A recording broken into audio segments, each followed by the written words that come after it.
Good afternoon. I'd like to call the March 20th, 2019 meeting of the Royal Oak Downtown Development Authority to order. At this point, I'd like to open up public comment.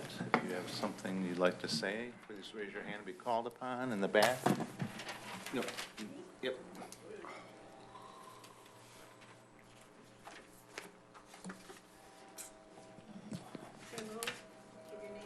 Please.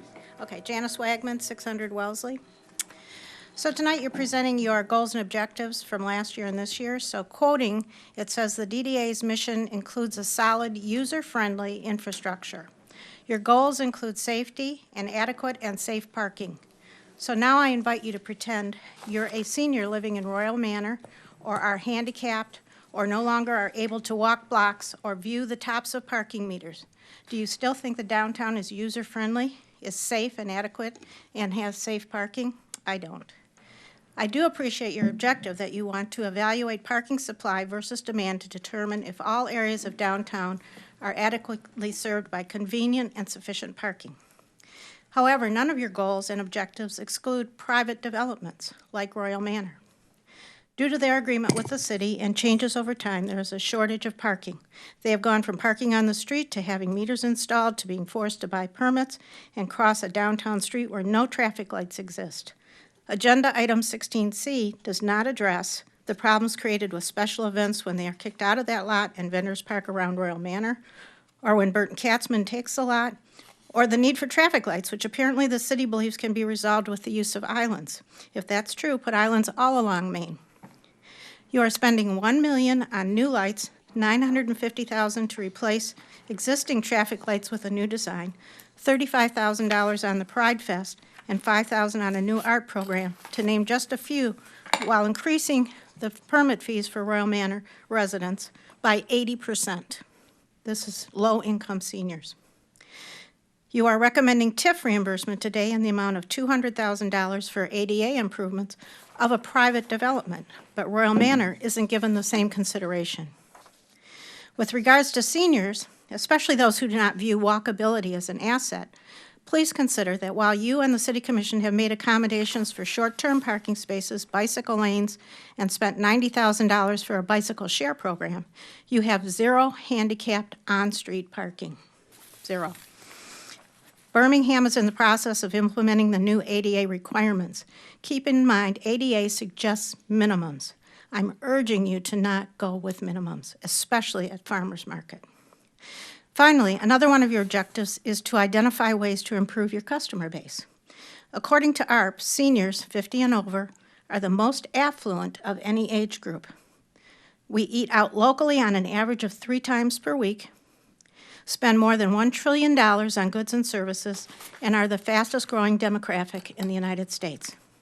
If in fact you want to improve your customer base, I suggest you start incorporating seniors into your marketing and promotional activities and accommodate their needs. Make seniors part of your goals and objectives and actions.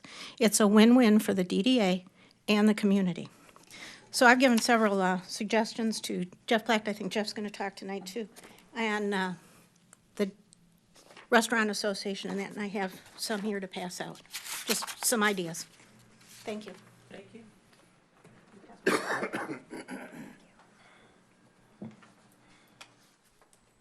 Well,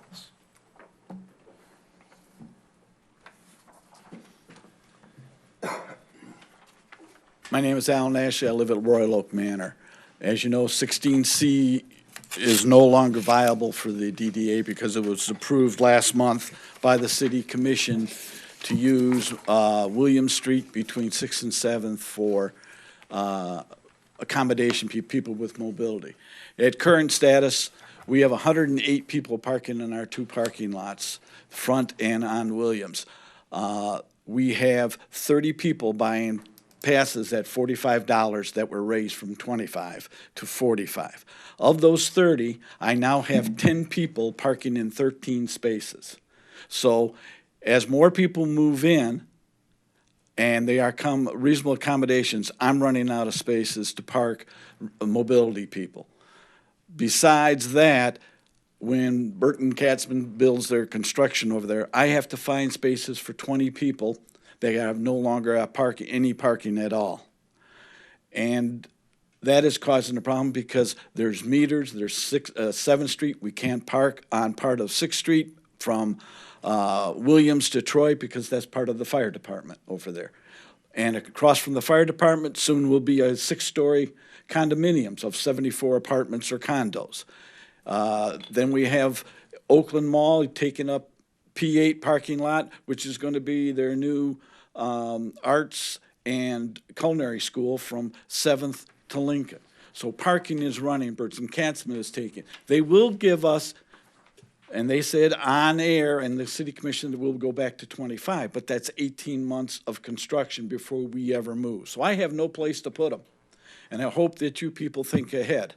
Also, I know you are planning and designing slow-down islands on Main Street and 6 and 7 so we can slow down traffic so seniors can cross. The problem is if you've already put them in on Main Street going north. If anybody has gone there at 10 o'clock in the morning or before rush hour, you know traffic is 35 miles an hour, even though you've cut down the lanes. That is the same thing we're going to have on Main Street because those only work morning rush hour, evening rush hour. What I would like to have are the same kind of lights put up by Clausen on 14 Mile in Washington, which is on the corner of the Clausen Manor, which is their senior division. It's a T-light that covers both sides, and it's a pedestrian light they press and have an island to stay so they can get across. We need two. Because of the railroad crossing, there has to be two lights, one at 6 and one about halfway between 7th Street and now the current maintenance building.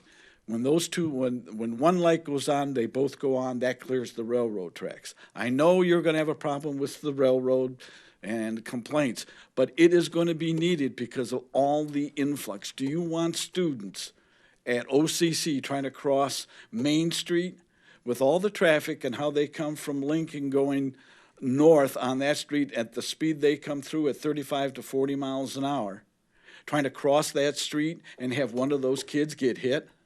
The consequences to Royal Oak would be greater than putting up those pedestrian lights. But I really want you to start thinking about where am I going to put 20 people for parking. We are going through a redesign and a refinancing at Royal Oak Manor, which we will be doing our parking lots, our building, and everything. We'll be putting in handicap parking in our parking lots. So that is all coming possibly starting next year. CSI, who's covers our thing. We'll be going to wrap it up, please. Right. I'm just saying, please, please plan ahead. You've all seen this. This is what's needed to be done for our parking at Royal Oak Manor. Thank you. Thank you for that.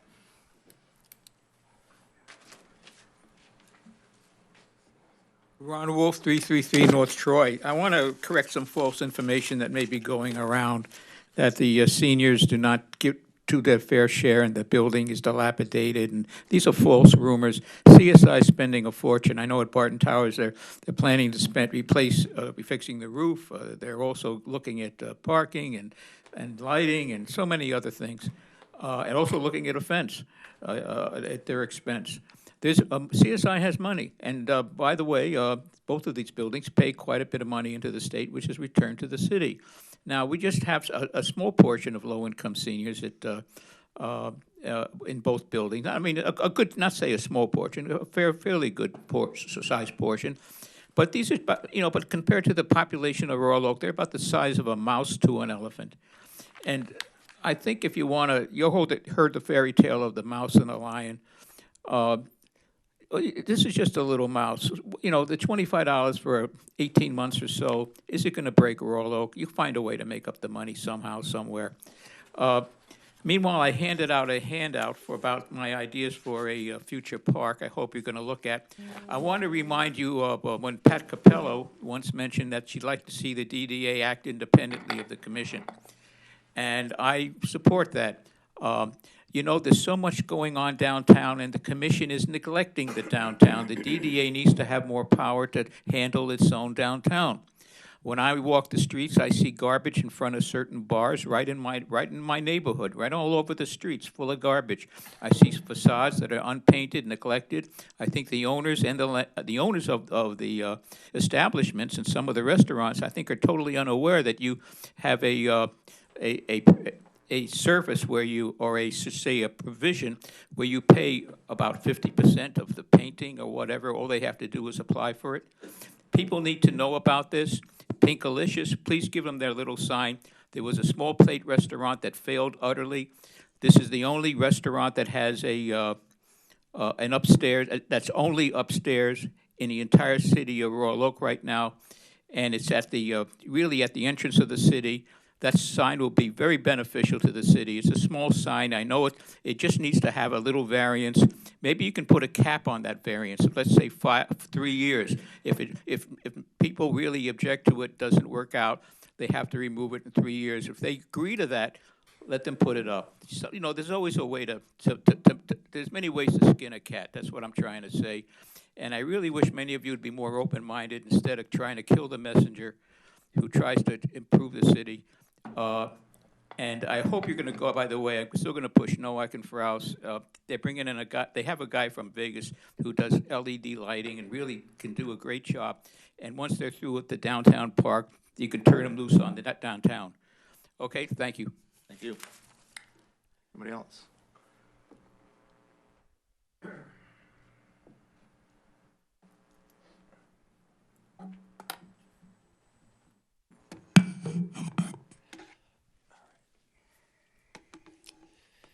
Hello, my name is Jeff Plakta, 2621 Bembridge Road, Royal Oak, 48073, and it's my absolute pleasure and honor to address the Downtown Development Authority this afternoon. Since I've been a resident here in Royal Oak for the last 12 years, I've been actually astonished at the development and growth in our downtown community. And as a resident over the last 12 years, I've become really involved. Royal Oak Environmental Board, Parks and Recreation Advisory Board, President of the Woodward Association Neighborhood, and most recently, Chairperson of the Senior Task Force. Now, I'm not here to talk about my civic participation, but I am here to discuss a very important and urgent concern facing seniors and citizens with mobility challenges in our wonderful, vibrant downtown area.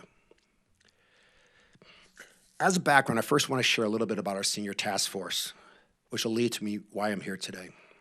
The Senior Task Force is a new group within the City of Royal Oak, which was created with the sole mission to help and learn, understand what are the challenges seniors are facing in our community and how we can make the City of Royal Oak a more livable community for seniors, for basically to provide them a place that they can live and then retire in. The Senior Task Force recently partnered with the AARP Network of Age-Friendly Communities and committed to follow a specific set of guidelines and tasks to achieve a lofty designation as an age-friendly community. These guidelines including holding public forums, finding out from our seniors in our community what are their challenges around 8 specific pillars: outdoor spaces, transportation, housing, social participation, respect and social inclusion, civic participation, communication, and community health and services. Now, although we haven't started our public forums yet, which is the kickoff April 4th, many of the challenges seniors are facing have already come to our attention. And they've been sharing with us, and they're hoping at us as a senior task force, we can help achieve them. But really, that's not our mission. Our mission is to help find the departments in the city and see if they can help achieve these achieve and alleviate these goals. And one of the big things we found is that seniors and those with the mobility challenges have a hard time enjoying the downtown Royal Oak area. I know we all know about the parking loss, the parking structures, and the lack of it. But seniors really feel that there's no way to actually access and come down to downtown Royal Oak. I was astonished that there are no street-side handicap spaces. I probably should have known that, doing a little more research, but there are none, right? We used to have lots behind the health food store on Main and behind Mr. B's, and it made it really accessible for people to go to. My own mother would go to that health food store. But with the loss of those lots, we're losing easy access for people to get in downtown areas. Now, I got in a lot of trouble on public forums saying, well, just go to the parking garages. Tell an 80-year-old person or a 75-year-old person to walk from a parking garage to Mr. B's. It's impossible. So we brought up this issue to the Parks and Recreation Committee, which I'm a member of, which is I'm a liaison to the Senior Task Force, and I'm a chairperson there. And the Parks and Recreation Committee does not want to tell the DDA how to do parking downtown. But we do ask for you to look at ways to provide creative opportunities or viable options for people to park in downtown. Now, one simple idea was, of course, maybe more handicap spaces on the street. But other things, looking at community ideas like we did for Shovel Your Snow in the Winter, then maybe, hey, if you can park easily, park in the garage. Let's save some of these spaces for those who have mobility challenges or seniors. Things that don't require a law, but that we make our community aware that seniors are welcome here, that we want to provide as much access to them. There'll be other things once we start these public forums we'll find. Parking meters are too short. We don't have enough benches. We need drop-off spaces. But it really is a challenge for our seniors. And when I started talking to people in the community, they would say, oh, Royal Oak doesn't care about seniors. And I was just like, I'm friends with all these people on City Commission. They do care. But it comes across as we don't. And if we could just look at ways to make it more accessible. And like one idea, if we had the parking garages and we had little scooters like they have, you know, 3-wheel scooters with a basket that they can leave the parking garage and go downtown shopping. Different ways like that. So with this, I'd just like to leave with you. The Senior Task Force, Parks and Recreation Committee will be hoping that you guys can come up with some creative and viable ideas to make it more accessible for seniors and those with mobility challenges to come into our community and enjoy the downtown area. Thank you. Where is your meeting April 4th? It is at the Senior Maringer Community Center off of 13 Mile Road, behind the Royal Oak High School. Right. It's going to start in the afternoon, I believe, at 2 o'clock. Mayor Fournier is supposed to be there. We're going to have a person from the AARP to kick it off, and about an hour and a half. And then we're going to have 6 forums starting in April and May that we'll be meeting with community members. So it'll be in the evening, sometimes one's on Sunday afternoon at Beaumont Hospital, different places throughout the community to get seniors come in. And city commissioners and people ahead of public departments will be sort of, let's say, running the forums. They'll have a group of people that they'll be engaging with. Mr. Spike, how many people are on the task force? I'm going to say 8, 9 of us. And yes. You're the chair? I'm the chairperson, and Shar Douglas is the city commissioner who is on that task force. Okay. And it's PLACHTA? Yes, that is correct. So I would welcome you guys, and we'll get it out to you to have some of you attend these forums. We're all going to be seniors one day. Exactly. Thank you very much. All right, bye. Some of us may already be so. Who's next? Oh, shoot. I guess George.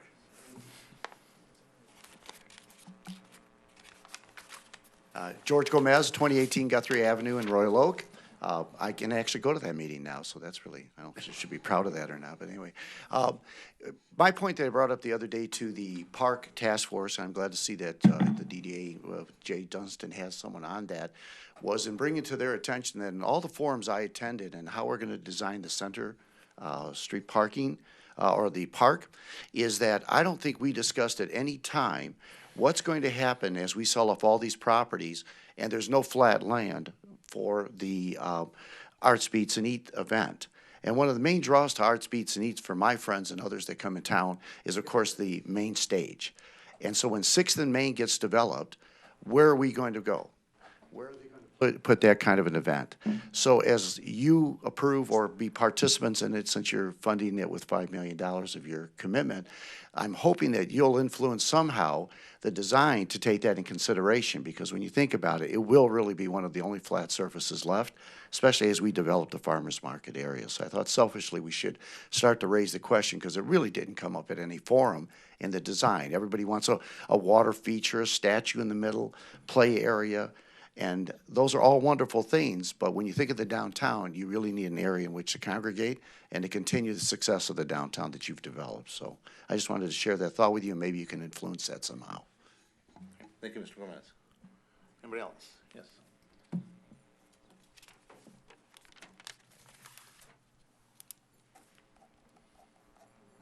Hi, Pamela Lundell, 409 Inglewood Avenue. I had squawked at the last committee meeting about trash. Thank you. It got picked up. There's still a giant barrel in the bushes of the library. and it looks terrible. And the rat boxes, does anybody move them? I mean, I think they're traps. They're all around the library, they're never moved. They're all around the animal shelter, they're never moved. I've never seen any of them move in the years I've been volunteering at these places. Thanks. All right, thank you. Anybody else? Okay, seeing none, I'll close public comment. Bring it back here for item number 3, the approval of the meeting minutes from January 16th. Trust everybody's had a chance to take a look at them, and I'll entertain a motion. So moved. Moved by Director Johnson, I second. second by Director London. Any discussion? Seeing none, I'll call for the vote. All those in favor? Aye. Opposed, motion carries. Item 4A, these are expense items for the past month. I don't think there's anything here that needs any action. It's here for information. If you have any questions, now's the time to bring them forward.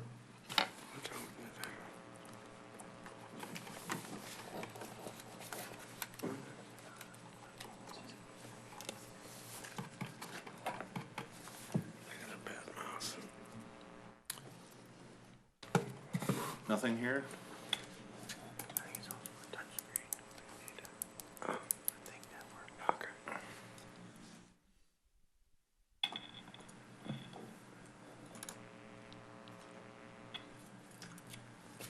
Mr. Riley, a chance. His computer doesn't seem to be working. My correct. mouse is, now it's working. Okay, I forgot to look at these motions.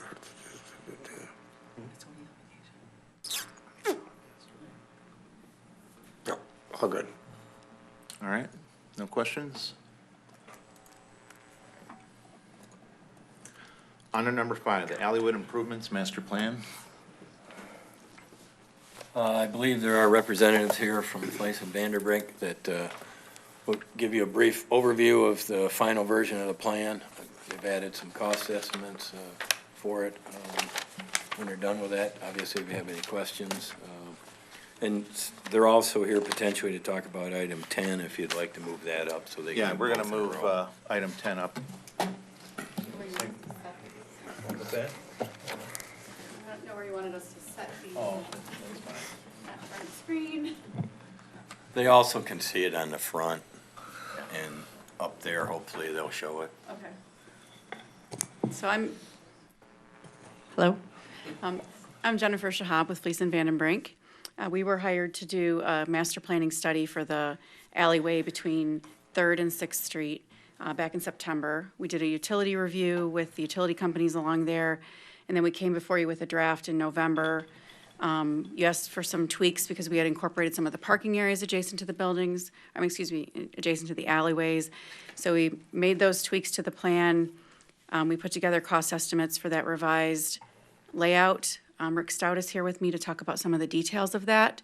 And then we came up with new cost estimates for that and for that revised layout. So Rick can give you more detail about the process. What we try to do is really, this master plan is just a summary of all the effort that went into walking through with some of the DDA members, some of the staff, just preliminarily trying to snapshot what could happen in some of the alleyways to really, maybe serve as a better connection from the parking areas to the downtown businesses, become an event space, more of a gathering space, but really just improve the overall enhancement. There are a lot of different ideas that were kind of thrown out. We tried to incorporate some that were what we felt were appropriate. However, we view this as an ongoing process. Obviously there's going to be a lot of discussion, but at the end of the day, trying to give you a snapshot on, if you start looking at some of your long-term goals and objectives and planning and dollars involved, what it will really take to look at the alleyway. We explored, as Jen mentioned, some things like utilities, with the overhead utilities throughout that corridor. What were some of the options for either total burial or just maybe, and I think we kind of settled on more of a general cleanup and reorganization, because obviously, underground utilities are very expensive, probably more than the total cost of the project itself. So But again, it was just kind of trying to walk through and give you in a document form, you know, again, all the discussion, what elements were explored. And again, not to focus on the exact elements themselves, but just the ideas, kind of getting the thoughts kind of working out to where in the next future, we expect other rounds will be coming up where there'll be more visioning and more discussion on what could occur in some of these alleyway areas. Anybody have any questions? Director Johnson? I like what you put down here very much, but I have one major concern, and it's one issue that I think we just absolutely have to solve first before we go forward with anything more of that, and that's refuse dumpsters. Oh, yes, and that was one of the big topics. And I think the city staff has been working and starting to get a program ongoing on how to go forward, but that is the big question. Does it mean, because really, if, you know, I guess the attitude would be, well, if you don't do anything, then it greatly impacts the overall ability to enhance the alleyways, and so. There's nothing you can do, Yeah. no matter how much money you spend, to make those alleys look nice and presentable if we don't solve the dumpster problem. Exactly, and that was pointed out pretty early on, and I know that that's one of the big And hot we're buttons seeing that going we forward. still got a problem between Second and Third, even though, you know, all of those buildings do have spaces internal. Mm-hmm. You know, most of them don't close the doors. Yep. We reviewed, you know, what would it take to do maybe consolidation. We looked at, you know, do you want to give up some of your parking to do that? I know that the pickup drop-off for Salvation Army is another item that needs to be addressed because there's a lot of exterior storage. And it, you know, if you want a pedestrian-friendly environment, you can't have people walking and mingling with a drop-off and pickup operation, whether it's refuse or, you know, just part of their business. So we looked at those in terms of, you know, is there an area we could consolidate them, or are they all going internally? And, you know, what's the enforcement on that? But that is an item that needs to be targeted as one of the first steps. Anybody else? Any questions? I think, I'm going to talk about funding for this. Sean, can you, the funding for this? Came from Main Street. Yeah, what's it? Yeah. Came from Main Street. Technical assistance that funded that, which were awarded annually. Right, just so this money came from the county to help pay for this design services, which you guys did a great job. Thank you very much. And yes, we got some work to do, as Director Johnson said, to try to figure out the greater problem here, which is, well, not only garbage, but recycling is also another problem. So, any other questions? Well, there is a suggested resolution to accept the plan, refer implementation back to the Infrastructure Committee. I know there's a priority to start looking at the alleys, particularly paving them and those sorts of things. And you'll see some numbers put in the budget when we get further down the agenda. When you say accepting the plan, I mean, you just mean the general plan, the plan of action. Being done and. To do something, yeah, accept the plan, okay. I mean, You're not doing anything particular other than say the plan's done and you appreciate the work they did. You've accepted it. They're done and. We have to vote on that. And then refer it to the committee to actually implement it. okay, so I want to make sure we Portions weren't of it. accepting, okay. So there is a resolution in front of you.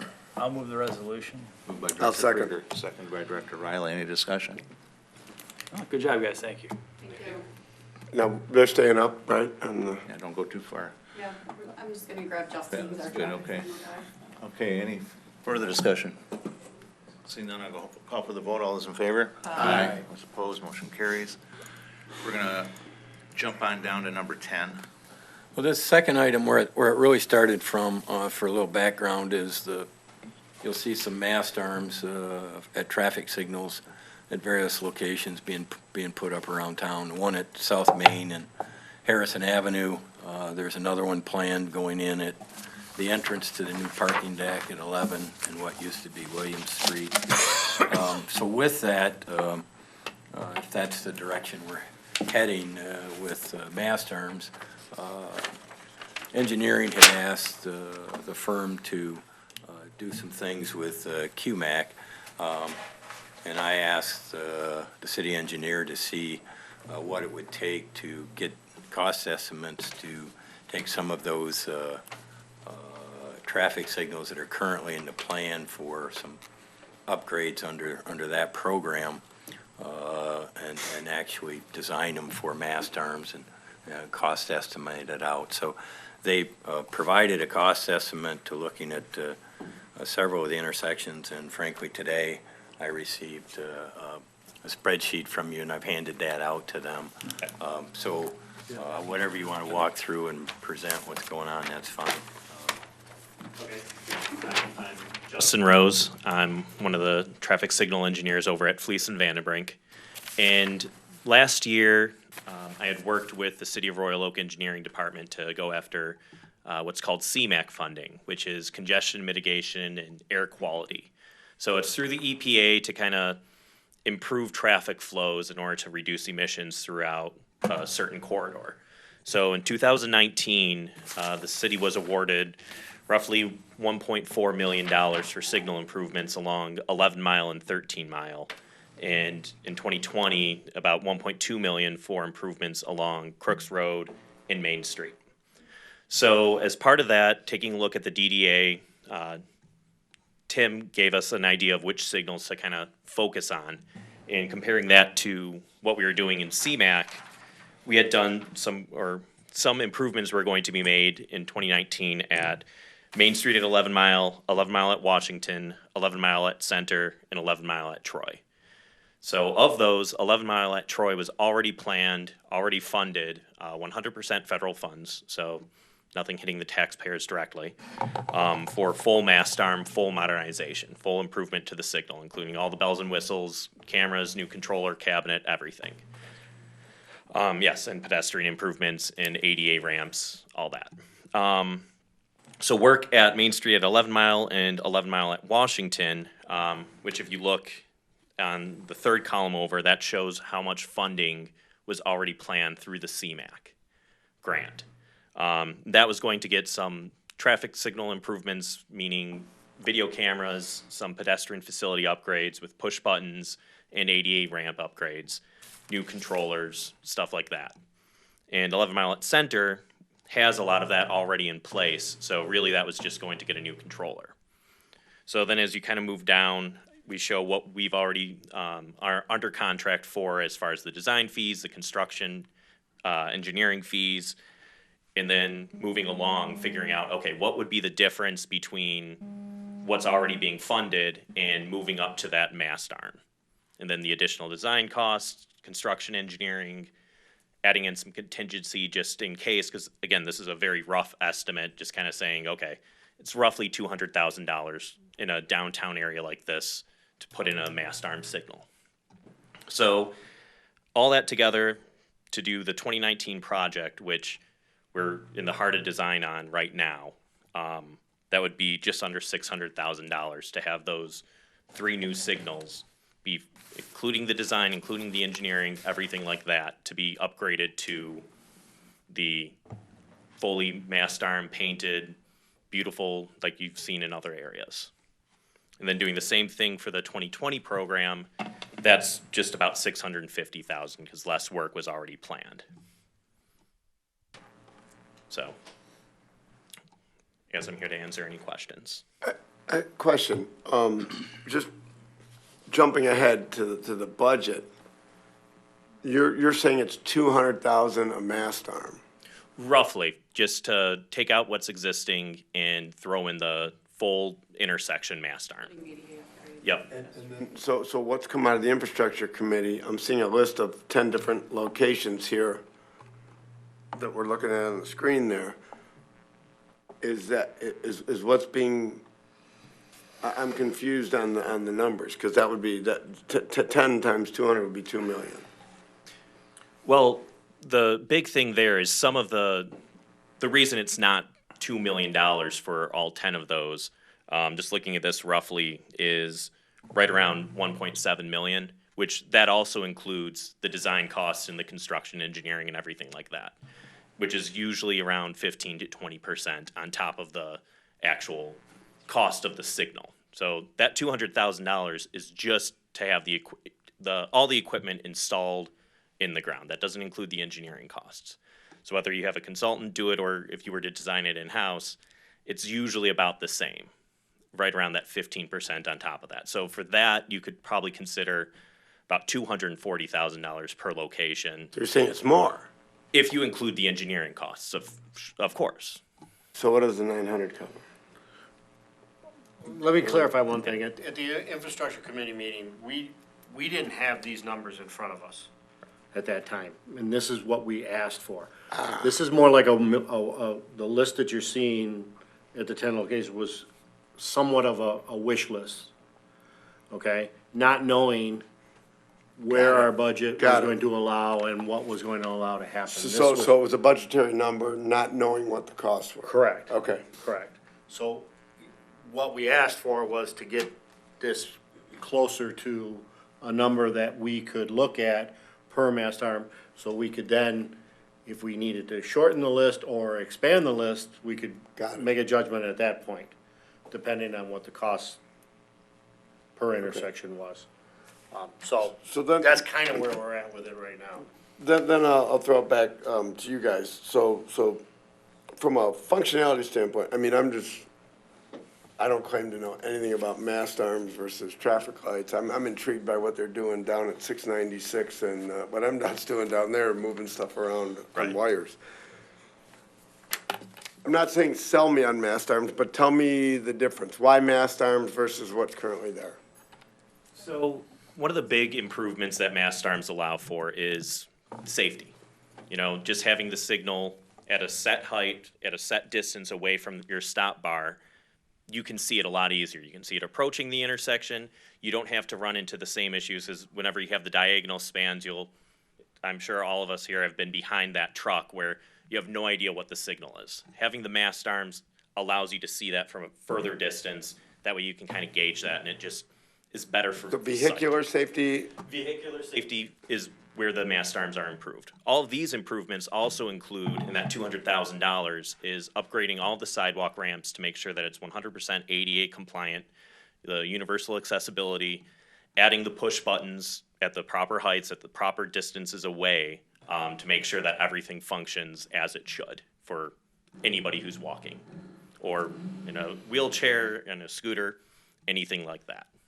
So all those improvements are included in that $200,000. I don't know if this is for Tim or for you guys, but I think we also had some discussion about, at the infrastructure committee, about the usage of the mast arms as a way of attaching some sort of pedestrian lighting or emergency lighting to those mast arms. Mostly the signage, I believe, rather than having the signage in the street that you currently have with attaching it to the mast arm. Right. And other things like that. So there was some discussion that if we went through with these mast arms, we could get rid of those pedestrian. Like the walk and do not walk signs, or? And where was No, it? the stop for pedestrians are in the middle of the streets. Tell you that you need to yield to pedestrians, which you need to do whether the signs are there or not. Right. But, yeah. Taking those out of the street And they would be on the mast arms overhead.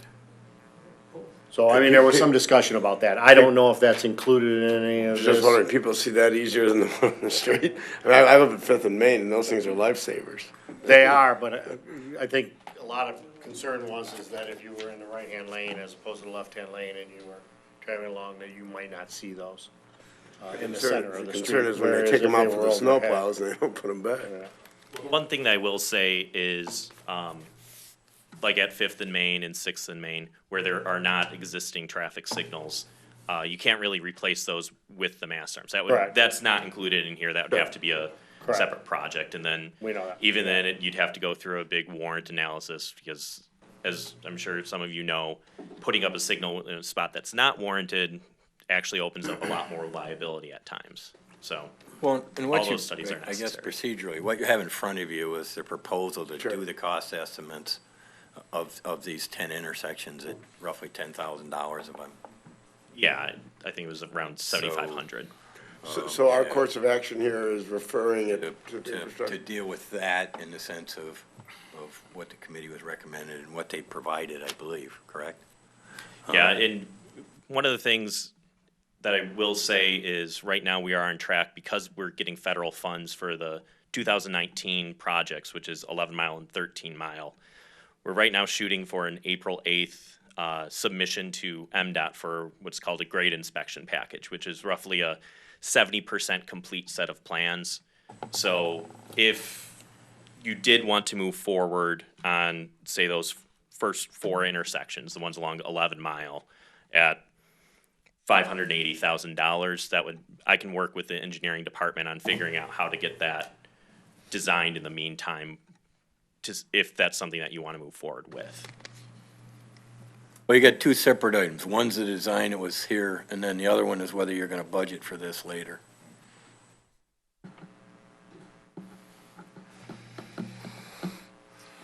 Anybody else have any questions? And what you'd be doing is providing funding for the program. The actual contract with the engineers would go through engineering.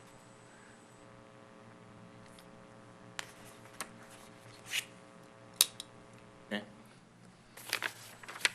Understand? Sounds like he needs approval today, so he can take it to the MDOT. At least some guidance. And then, again, I can work with engineering to figure out how exactly they want to do that. And that's the proposal, but No, the proposal is, Tim. Well, the proposal was for cost estimate. Right. That 10,000. design That's the only proposal would thing be, I have. which I'd have to write a formal proposal, but at least for the design, The only thing on here, the only thing actually. Wouldn't the design be included in the project, though?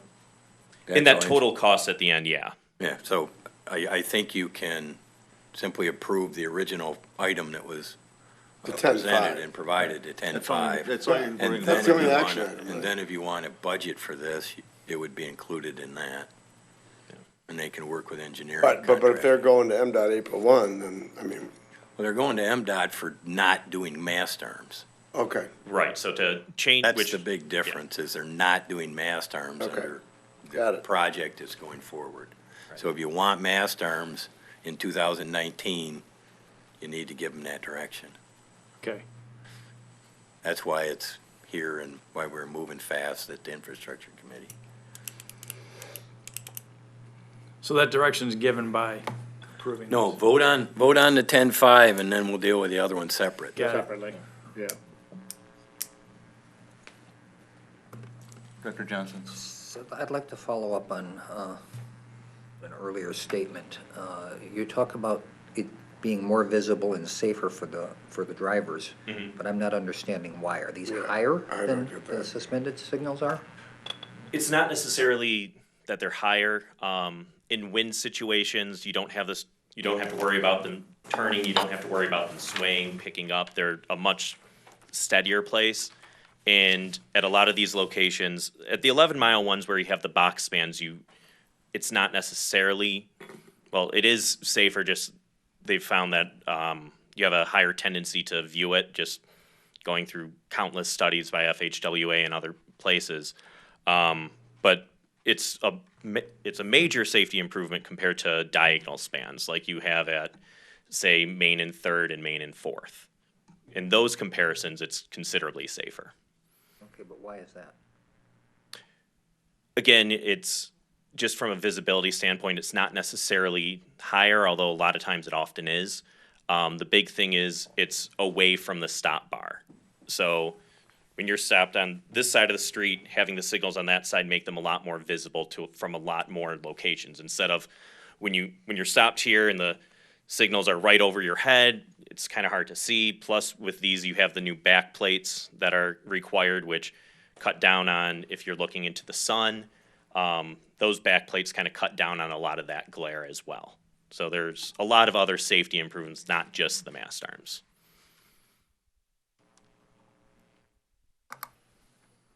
I have a question. Sure. Tim, what was the criteria or the reasoning behind, I'm trying to get to Mr. Johnson's question here, for the Main Street in Harrison?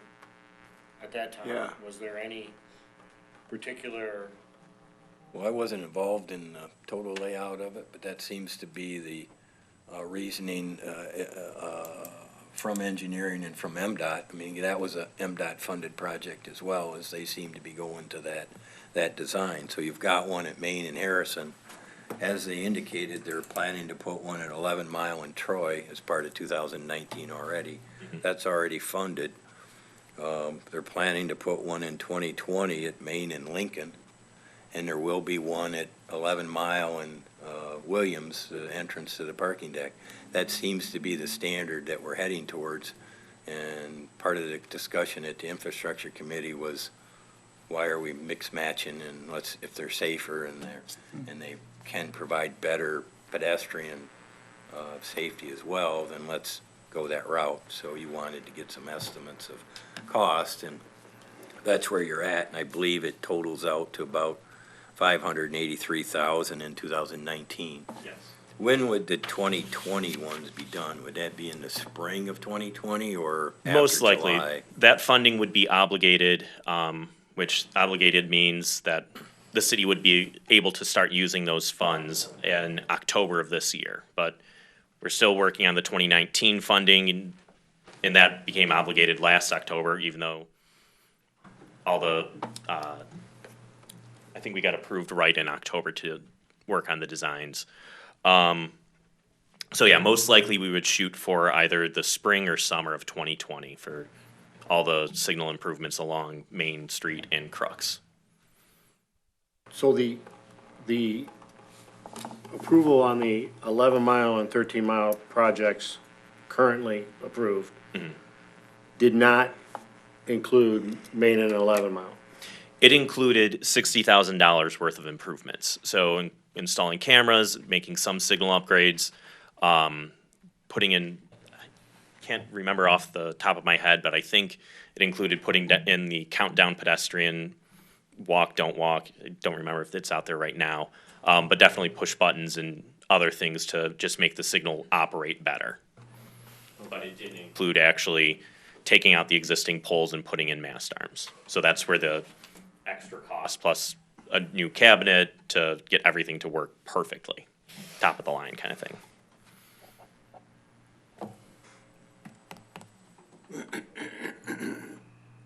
So what we have before us is 10-5 for completion of proposed services. Well, the costs, I would break it into two fashions, because they're looking for two things today in order to meet their timeline. I'd make a motion to deal with the proposal for 10-5, and then if you want to provide funding, I'd make a separate motion to provide funding in the amount of blank for fiscal year Well, if you, 1920. I'm just confused. Is this a cart and a horse team? We're paying for the proposal, and what? I'm just confused here because this is all just like.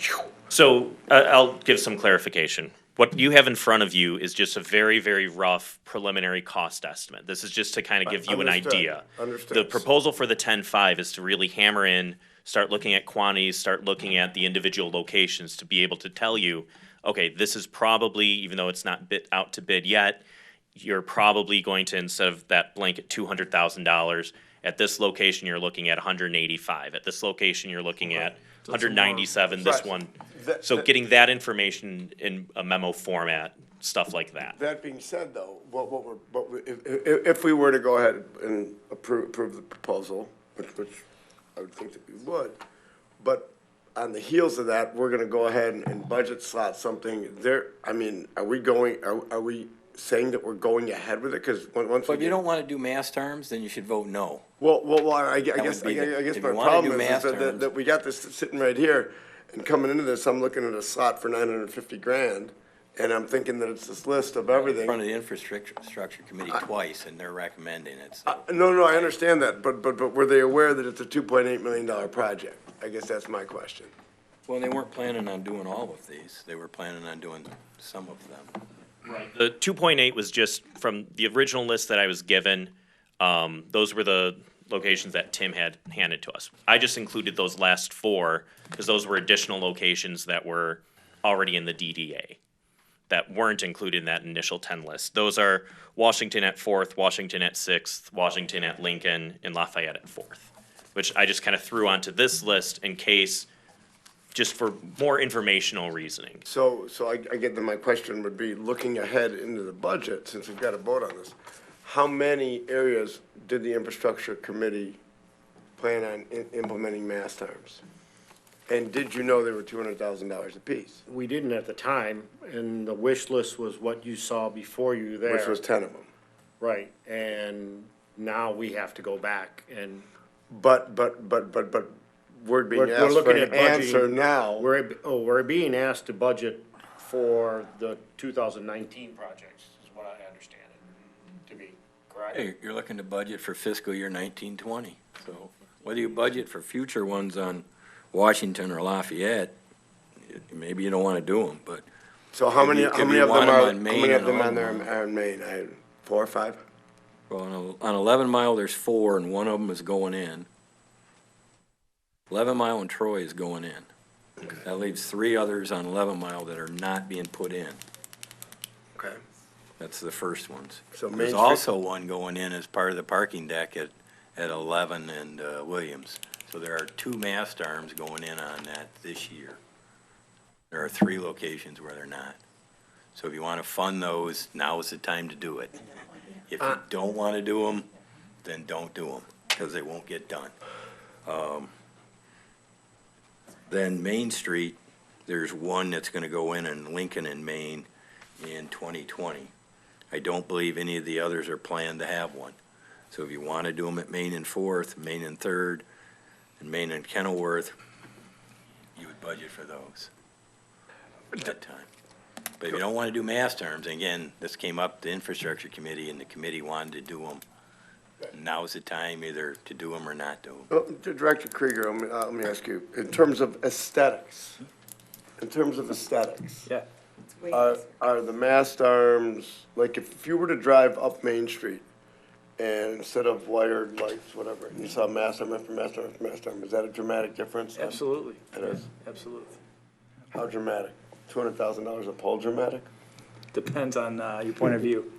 But I think, personally, I think it's the way to go. So everything matches, you know. I've heard safety reasons or for other reasons. Aesthetically, absolutely, it's the way to go. And if you look at, you know, other cities around, you know, the United States, Michigan, that's what most places do because it's better aesthetically. What we wanted to do was see what it would cost, so we could then determine what to budget and when. So I think what we need to figure out first off is what an actual estimate would be, and then we could say, well, what do we want to spend in this year or that year? Right. But what Tim's, it took me a while, I came in late, so it's taking me a while to catch up on everything, but Tim's trying to, I think what Tim's trying to say is, you know, hey, let's put a bucket of money together or something to whatever it is, and then we can make that determination after. Is that right, Tim? I was cool with that coming in here, of holding a budget slot for this. But what I'm gathering now is that we gotta make a decision now to become, to jump into the weeds here, right?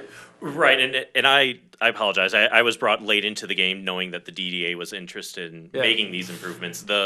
We applied for the funding for the 2019 and 2020. Jen, correct me if I'm wrong, but the applications were due in February or March of 2018. So about a year ago is when we applied for the funding, and I think the funding was approved in May or June is when we found out that Royal Oak indeed did get it. So then I was approached by engineering and Director Thwing kind of already into March when we already had this kind of ongoing. So that's why it's a tough situation for me because I know for a fact that we're on a kind of a tight deadline, and I know it's putting you all in a tough spot as well. Very tough spot. Go ahead. So for us, let's say that, and this is the first, I think any of us are seeing all of this, and I just see like numbers, right? Mm-hmm. So if we were gonna say, okay, we wanna budget 1920, which is what I think I heard, is it totaling everything at this last line here that says DDA cost? Is that what? Yes, so I need to understand that. So that, the last column is total location DDA cost. Oh, I So- see, down here, 1920. Right, so then the 2019 CMAC, I see that it. 583,000 Got it. includes Got the it. design, the construction engineering, as well as the actual equipment cost. And again, that includes a 10% contingency for Yeah. budgetary purposes. I got you. So if anything, that number should go down once we get a better estimate. I've heard that before. Well, kidding. and that's, But and yeah. that's assuming that we came down and did all of this, correct? In other words, the number there for 19 is doing the top four, Yes. correct? The number for, so that's the 583, the 653 is the next four. Correct. And the rest is a wish list. Well, it's all a wish list. Yeah. So, I guess, and I'll ask you guys this, and just, did you guys understand or know that we would be, today, we're basically voting on 19 today, correct? I mean, if we want to do 19 while they're out doing this other stuff, Well, the 950,000 was a number that came from the infrastructure committee. no, I understand that, but that was before they had any clue that these were 200+ thousand. Well, at least the way I understood that was the 950 was thinking we were doing this. No, 950 was doing 10. Right. Well, there's more than 10 here. Well, wait a second, but if not, that's 95 grand a piece. These are over 200 a piece. Right. I mean, I can do the math pretty easily, right? So it's significantly different, and now we're saying, well, we gotta vote on these 3 or 4, right? It's 3 today, right? Mhm. Yeah, because you're doing, 11 at Troy is already covered by CMAC funding. Correct. So we gotta jump in at 11 in Center, 11 in Washington, Maine. See, So, it's these three right here, they equal. 583. 583. right. So then we have another 400-some thousand that No, we are. yeah, but what I'm Right? saying, the this is 950 six. placement, I think was, the infrastructure committee was assuming that it was all 10 of these. It was a placeholder because we didn't know what it all cost at the time. Okay. I mean, we could have said 3 million, but we don't know, so what I'm seeing right here, in the 2019 and 2020, this is taking away the additional, what I total is $1,236,000. That was If 19 and 20. you stop there, yeah, If we stop there and don't look at Troy. which covers your 10. So basically, we're under by $286,000. No, yeah, $286,000, our estimate, is what I come up with, out of, is my math right? Okay, yeah, but you're doing 8, you're dropping, because you've got Troy and Fourth on here, that's fine, and Main Street and Eastview. So that's for 8 as opposed to for 10. And if, so, I mean, if we wanted to do these 8 signals, really 7 signals, no, actually 7. 6 signals, 6. 6 signals. All right, so 6 is 1 point. 1.2 is 6. Yeah, 1.2 is, sure, of course it is. So that comes out to 200,000 a signal, basically. What's that? It averages 200,000 a So, signal. and again, and I ask you again aesthetically, is it? Yeah, absolutely. It's worth 200 a pop. I mean, So it's, I guess when we get to that point, and I know, like you said, it's the cart before the horse, that's the number that we probably need to look at, is the one. Correct? Okay. I'm gonna jump in here and take the lead on this and move the resolution, the single resolution before us. That's in the agenda. Here. Okay, so you're moving For the services. for the services, $10,500, okay. Yes. So I have a motion. Do I have a second? I have a second from Director Baglio. Okay. Have another discussion? Seeing now, I'll call for the vote. All those in favor? Aye. Those opposed? Aye. Motion carries. Nay. Oh, you said no? I said no. I'm sorry. Okay, Director Johnson's a no. Okay. I'll go again.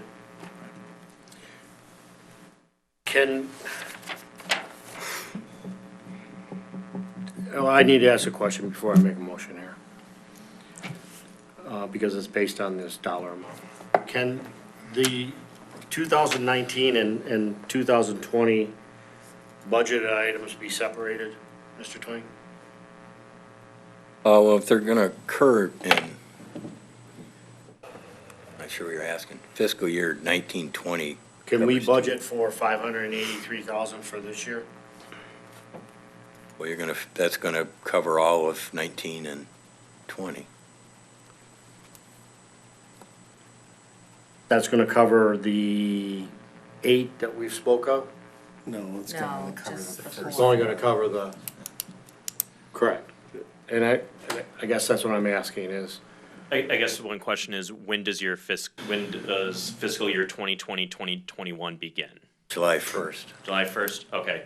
Most likely, just based on the MDOT timeline, the 2020 signals would not begin construction until after July 1st. It would probably be mid to late summer is when the 2020 project would go.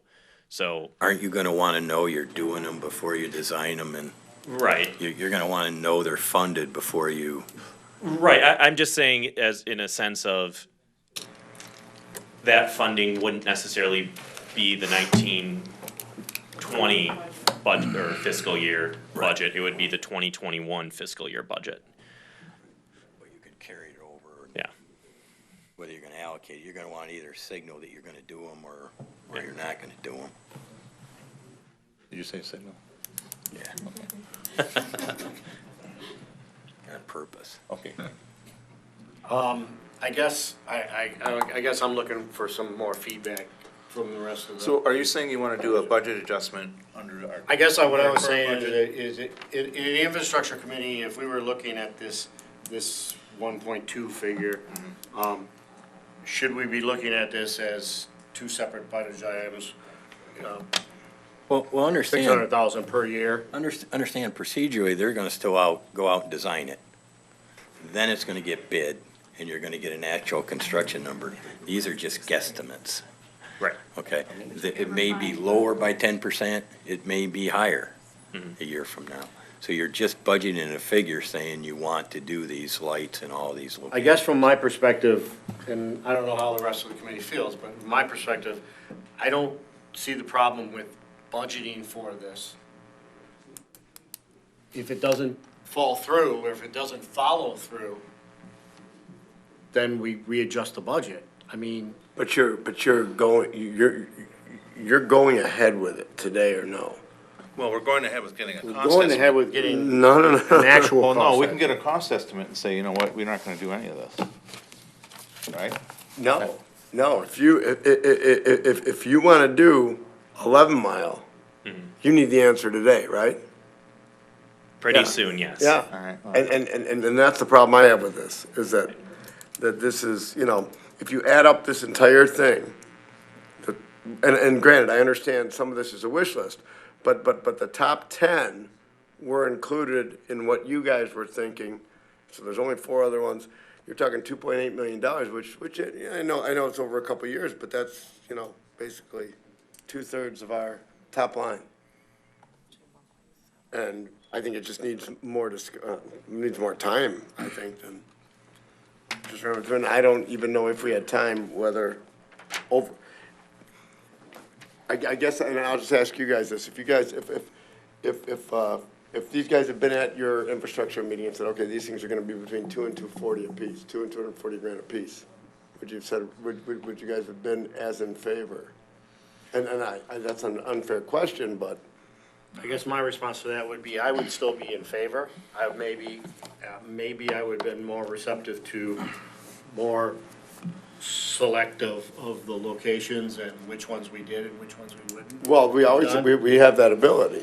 And Well, I think that's what I'm trying to get at. That's what I'm Right, trying to right. have that system in place where we can budget for something and still have the ability To shuffle things around. Understood, but what, and this is where it's very confusing and it's unorthodox from everything that we've ever done. My You're side too, looking don't for a worry. yes or no on Main at 11 Mile, 11 in Washington, and 11 in Center, correct? All I'm looking for is the go-ahead to do the design.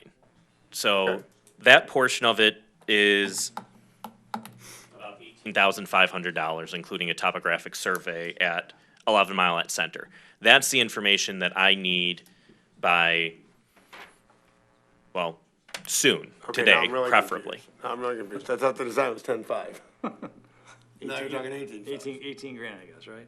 Well, where did that come from? No, 10.5 was for the estimate, but you're talking about if we move forward, you'd need 18,000 for. Yes, actually the total bulk and 10.5 is to do a rough detailed estimate for all of these locations to give you that really good number. If you want to move forward, what I would need That's actually by generating the yeah, drawings. by the April Right. 8th Yeah. deadline, that's to put together engineering plans, Mm-hmm. Right. which if you don't move forward, we've already got most of the engineering plans done for without the mast arms. So that's why there's a cost savings, and the additional design cost is hardly anything compared to the initial design. But, so I could always go back with that April 8th submittal, if I submit with the mast arms, and then you decide to not fund it, pull that out, we can just put the other plans in. Well, let me ask you, you guys, the infrastructure committee, seeing these numbers, do you guys think that this needs more discussion at the committee level to decide what we're going to do and in what years you're gonna do it? Me, at that committee meeting, if we were talking about 950 and this showed up at the committee meeting, then I probably would select what we're doing here for 19 and 20 and bump that number to 1.3 or whatever the number is, and said, let's do it. Right. Is what I would say. Right, at that committee level, we were kind of picking numbers out of the air. So if this came up, Yeah. we would have said it at that, because here's the thing, at that committee level, and me personally, I think, I would rather have the mast arms be continuous throughout town, so it looks uniform. Some of the things we've been trying to do continuously from year to year to year, and we actually have a little bit of money to do this now, is, continue with the streetscape and make sure that, that the brick pavers go away with stamped concrete, right? I'd love to clean up the signage in town, it's crazy. There's visual clutter with the mast arm here and then a traffic signal there. The infrastructure is bricks and mortar, and to me, this is something that we're meant to do. And if we have money in our budget for something like this, I think that's something, and then when these are installed, they're there forever. So so I think, from that regard, it's absolutely, I think, a great thing to do. And if it's an extra $200,000 or $300,000, I mean, when we're at the committee, Tim's like, okay, we have some money to put towards these things, where do you want to put it?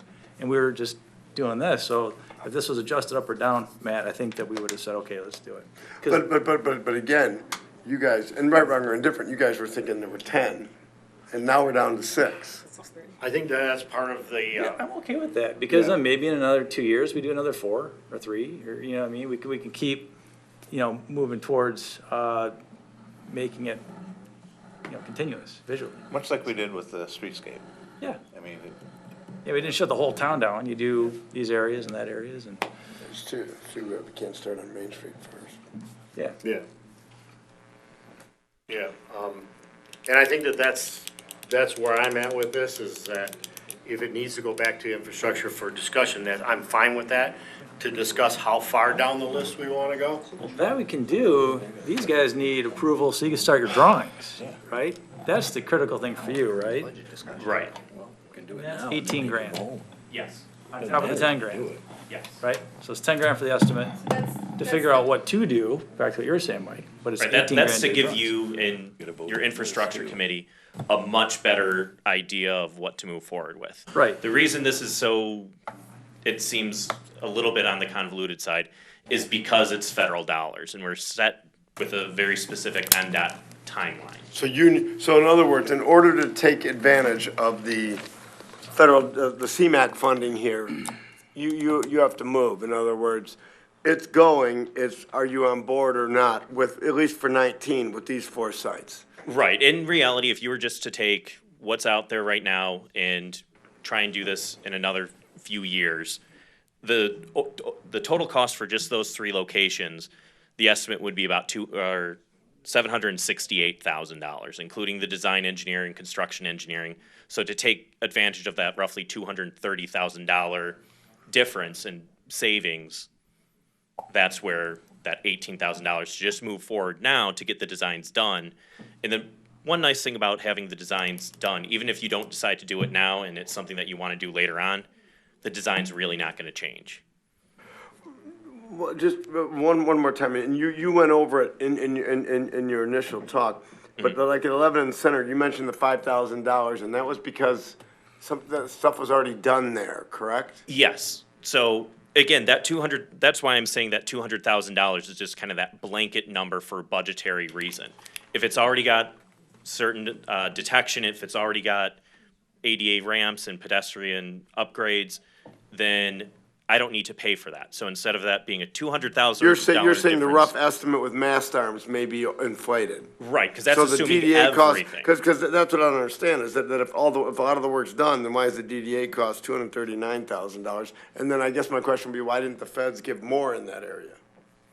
That was based on the application. So when we put together the application, we looked at, all right, well, we're not gonna ask $200,000 for this location where I could only list 1 or 2 improvements. Okay. I'll save that for somewhere where I can have 6 improvements and really get more points. Right, the application is really looking at the air quality, so are you stopping people? So it's upgrades to your controller, your cameras, et cetera.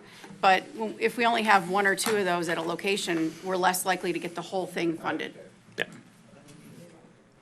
Okay, so if we, to bring this back here real quick, if we budget, whatever we end up budgeting, if we end up budgeting anything for this today, and for whatever reason we decide then not to do it, above the 10.5, we're obligated for probably another $19,000. Correct. Okay. Okay. So it's, I guess you could call it a $30,000 gamble if you want. Right. So you're suggesting that there's a motion for the 19,000? Is that what we have to do? No. I don't know. No. The 19,000, that 18.5 or whatever it is kicks in once we agree on a budget number here. Got it. But I'll go back to what I said. I think if I had had this information at the meeting, I probably would have taken that 950 and bumped it to 1.3. That's me. You're basically, again, providing, you're given direction that you want to do mast arms. Right. And you've already voted on the increased estimate number, but if you want to do mast arms, you're going to budget, say, $583,000 for fiscal year 1920, and that's all you're going to budget. They're going to go do the design for all of those intersections that aren't, or those 3 intersections, and then it's going to get bid. If there's sufficient funding in that to do it, 583, it'll get awarded and built. If that number is too low, engineering's going to be looking for more money, and you'll either say go forward or stop, and your only obligation would be to pay for the work that's been done to date. That's the only downside to that, but that's true of any construction project. So again, I'll go back. The real question is, when does the 2020 money need to be budgeted? But I think the committee was looking at doing all of Main Street and doing all of 11 Mile Road. And that's 8, and 2 of those are being done through the CMAC, so you don't need to do those 2. And again, I don't believe they'll get done anytime in the foreseeable future if they're not done now. So if you want mast arms at some locations, hanging street lights at other locations, that's fine. I don't know that there's any other time you're going to get more CMAC money or the timeline on that. So really, it's how do you want it to appear, and if there's a safety value in a pedestrian and vehicle way, do you want to do it now, or do you not want to do it? I mean, it doesn't matter to me, but I think the vote, you really need to give them direction today. Just for purposes of clarity, what we're being asked to commit to today is about $30,000 in engineering services and a budget line item of about $583,000. Depending on. 1.3. Well, it could be either. It could be either. Well, it could be whatever. To piggyback on that, would it be appropriate to pass the resolution with a $950,000 placeholder, and then we can always adjust that when the time comes?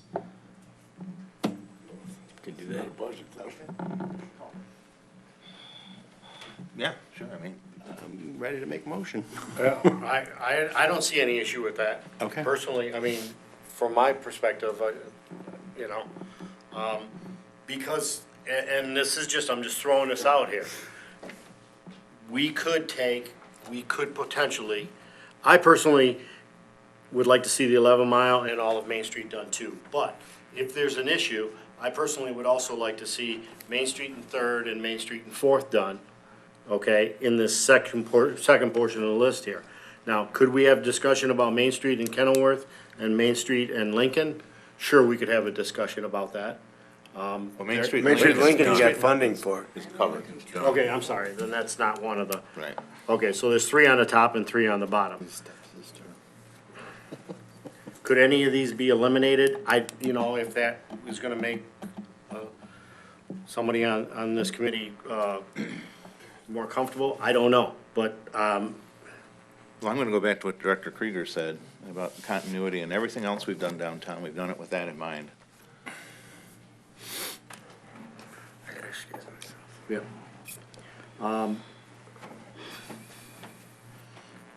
I'm with Director Krieger and Director Johnson, and I think Mr. Baglia on this too. This is something I would like to see get done.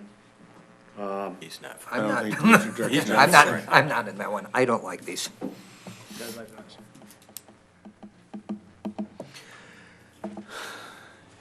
For me, I think it's easy to approve the engineering, the 30,000 for engineering to move forward because it sounds like there's a level of interest to move forward.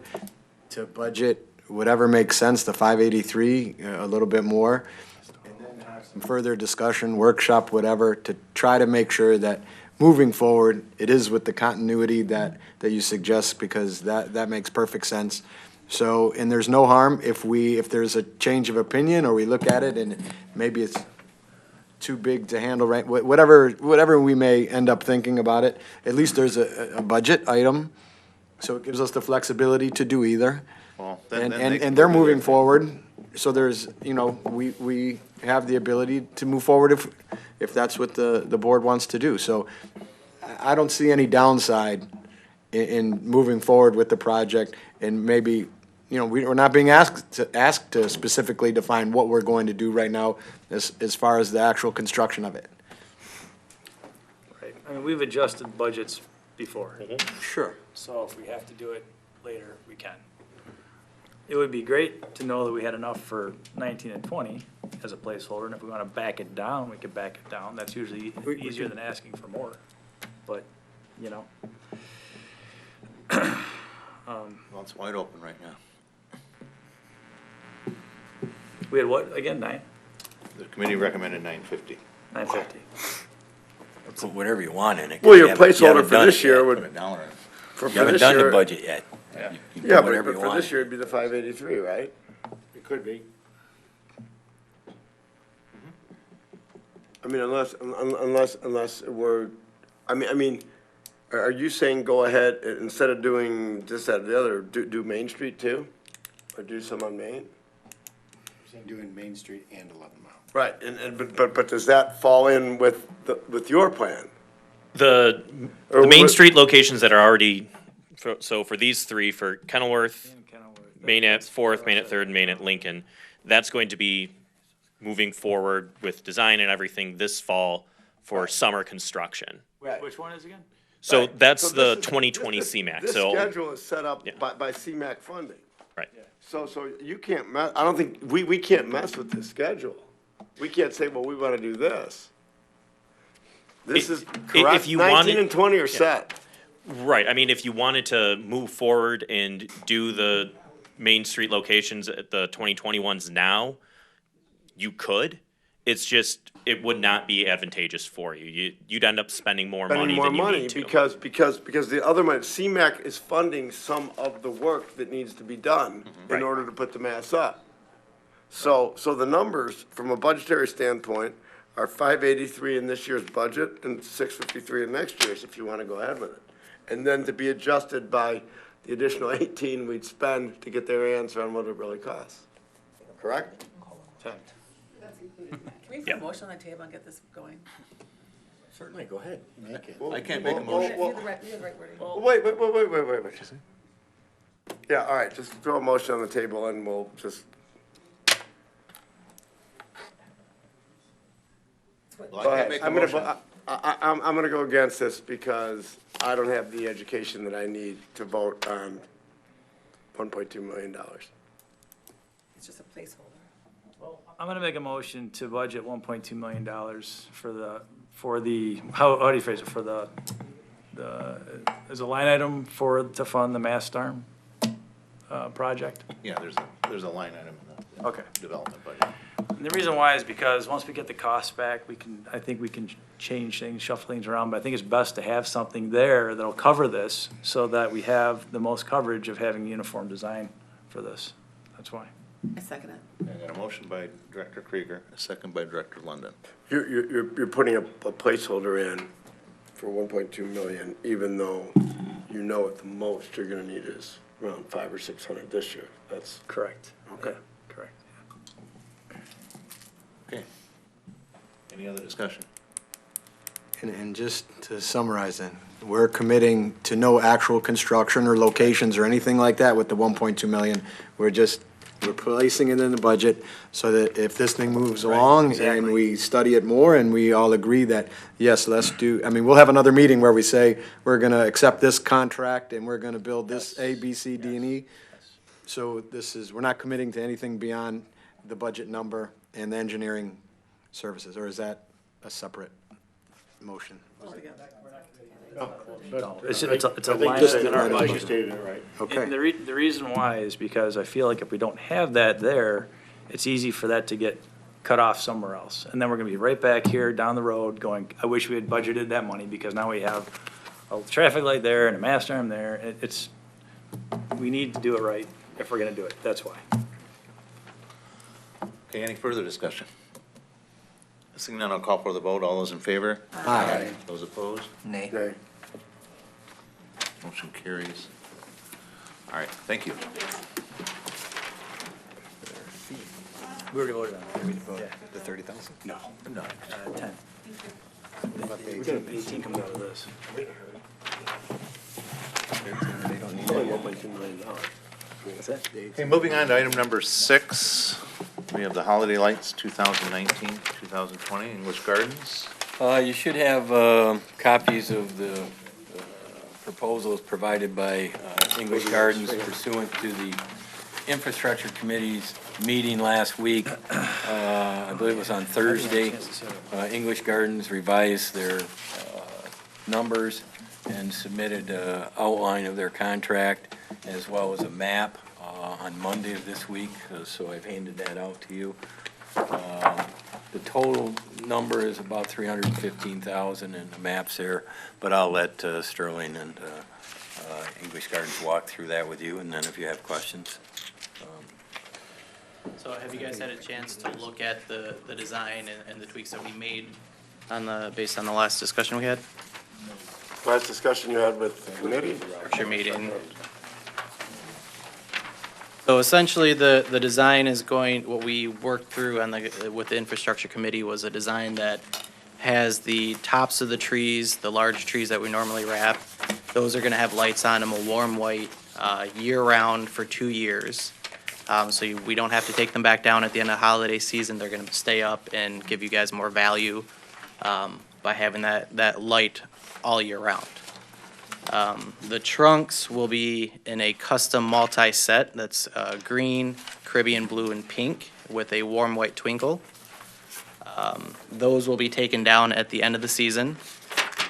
This is not the exact set, but this gives you an idea of the color that they will have on it. This set will be used for the lamppost decor, so you'll have custom garland out there with a bow on top that will have these sets on them. So you'll have a nice continuous feel throughout the whole city of these colors throughout the holiday season. So the lampposts, they'll be. Oh, okay. Yep. Yeah, those guys right there. With those lights, with yes. those lights. Well, So what's really neat about these, they have a morphine color phasing to them. So we're phasing out the sprays? Yes. Okay.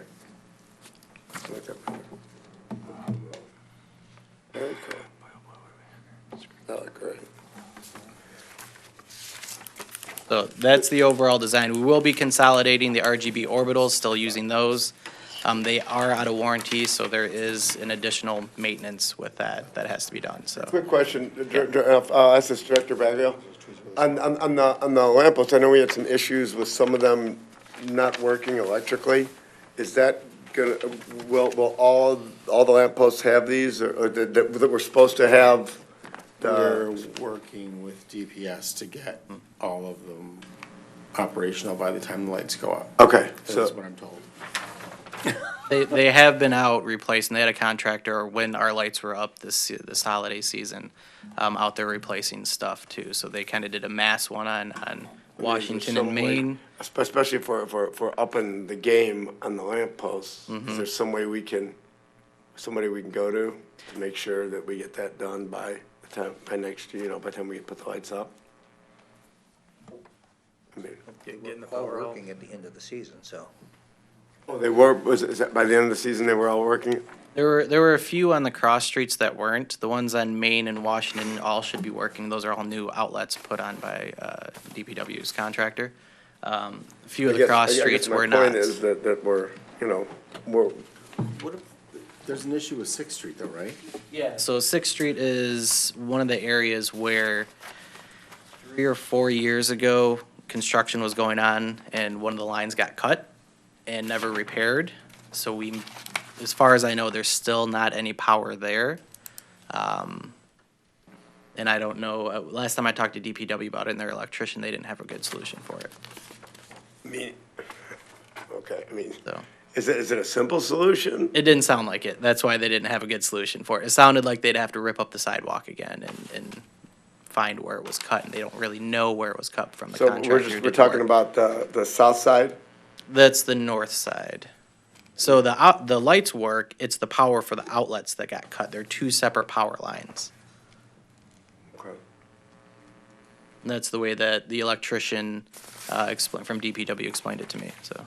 I mean, I don't know if there's a plan B or a short-term plan. I don't really need to get into that. So this is the whole plan, then is wrapping the trees in warm, like, the corner trees? The corner trees and warm white, the tops of Right. the trees. And Those will stay up there all year round. And then the trunks will get the multicolor wraps? Correct. Of those trees? Correct. And the orbs will go in other trees? Yes, they have a separate plan. Yeah, for we're that. gonna consolidate those into 2 or 3 areas based on what we can do. Okay. You know, and that's gonna be based on where we have power, based on what trees they will work in. We're looking at 5th from Washington to Maine, and then 6th from Washington to Maine also. And then also looking at the stage crafters, the Baldwin Mall area. So you're taking the orbitals off of Maine and Washington? Yes. Why's that? The idea is to consolidate them to give the area that they're in a little bit more punch. Because I think everybody kind of felt that they got lost a little bit this year without being consolidated in one area. Consensus from the infrastructure committee. Well, so I guess my one question would be, so you're putting orbitals on 6th, where the north side doesn't work for the lamp posts. I'll be working with DPW to see if we can get that repaired. Well, I know they have been how will the trying orbs to, work? but, well, if that area can't get power back to it, we're gonna shuffle it to our backup area, which is at Baldwin Mall, the Stagecrafters area, that walkway between. So right at 5th, where 5th ends into Washington. You guys are good with taking them off of the main streets? I thought everybody thought they looked good this year. I think this was the end of the period, right? The warranty period? They are out of warranty, yes. Out of warranty, and it was a matter of whether we were gonna reorder again and absorb that cost. Okay. And then were we gonna sparsely put them through the downtown area? Or, Because there weren't gonna be as many, is that the thing? There are some that we have to rebuild essentially, and that's us rebuilding because the manufacturer of that product is no longer.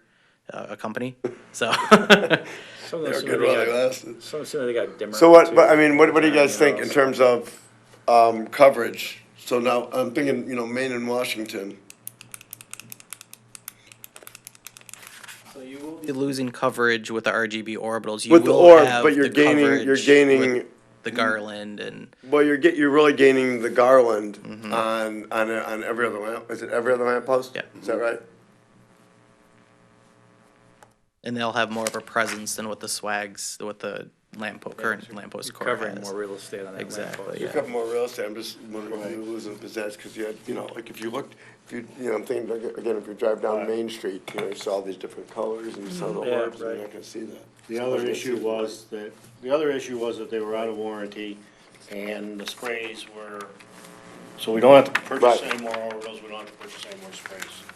And you're lowering the labor costs dramatically. Yeah. Yes, by not having the. With the exception of, I noticed real quickly, though, that the labor costs on the orbs jumped like crazy again. Yeah, and that's for that maintenance that we have to do to make sure we have 33 trees that are gonna be 33 functioning sets out there. It's the rebuilding that we have to The do. labor on the orbs has gone up over 30, in installing them has gone up over 30% over the last 2 years. Mhm. That makes sense to you? Sure. It's in the rebuilding that we have to do with them. It's not just strictly a labor that's in there.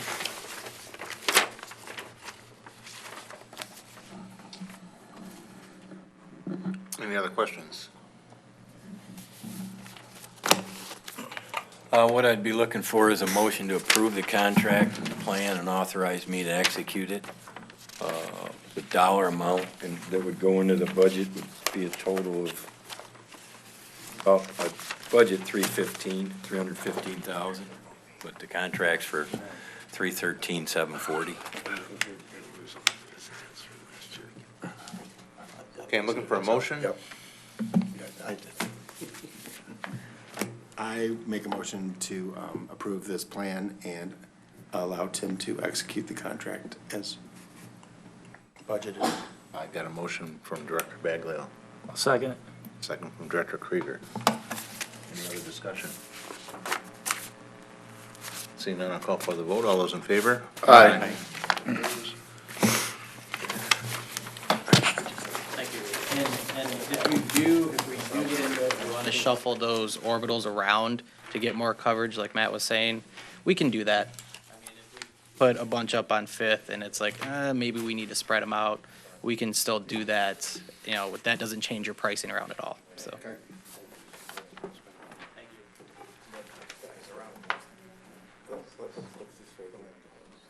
Thank you, guys. All right, we're gonna move on to item number 7, the reimbursement agreement for 220 South Main. You may recall the board approved reimbursement, 220 South Main Properties back in September of 2018 for basically handicap and elevator improvements to that building at 220 South Main. They now are ready to move forward and have a potential tenant in mind.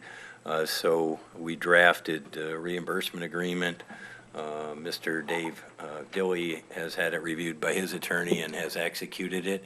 It's also been reviewed by the city attorney, and it's here for your action to approve and authorize my signature. It is consistent with the DDA's action in September.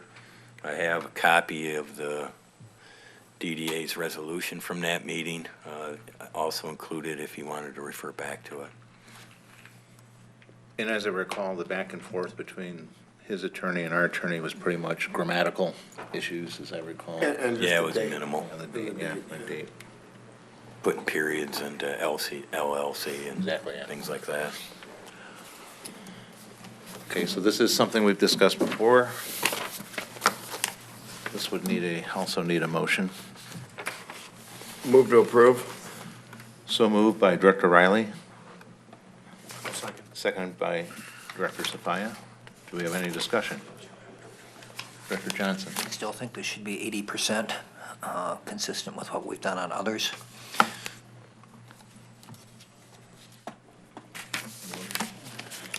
not going to vote against it on that basis because I've already been voted down on that previously. All right. Any other discussion? Seeing none, I'll call for the vote. All those in favor? Aye. Those opposed? Motion carries. Number 8, OpenSpot App recommendation. I believe Mr. Leimer's here, if you'd like to come up. Well, briefly, the Infrastructure Committee did discuss this app presentation, and the committee is recommending that the DDA forward a recommendation to the City Commission that the City Commission consider a pilot program to allow basically cameras to be installed on some infrastructure in the downtown so that they can test and format their proposed app. But I'll let the gentleman give you an overview of what his proposal is. Thanks. So the overview of the proposal is that whether there's a real parking issue or perceived parking issue, this proposal attempts to test a system that will shed light on where the parking is. So somebody driving into the city can utilize that app to see where there's available parking while they're just about to get there. They can navigate to that available parking. And it takes away the cloud of whether there is or there isn't parking. There either is or there isn't. As a side benefit to the city, that data is available to the city to understand hour to hour, day to day, week to week, what your occupancy is without having to commission separate parking studies. So there's that added benefit so that you guys know, is there a parking problem or is there not, and exactly where it is. So that's the intention of the system. We want to hang a few cameras to start testing it. If it works, great. That doesn't mean that you're committing to anything. I'm not selling anything today. It's just a matter of allowing us to get the cameras up so that we can make the system work. And in case you don't know me, I'm a 40-year in and out of Royal Oak person. I've seen the city grow. But I do believe that one of the constant things over the last 40 years was whether or not there's parking. So this is a way to potentially help solve that perception. So the way I understand it, you're kind of like looking to use us as sort of like a guinea pig test pilot, so to speak? I wouldn't know if I'd use guinea pig, a partner in developing cutting-edge technology. How's that? Question for you. One of the things it does, I noticed I went through it, was this parking enforcement thing. Is there a way to disable that feature for it?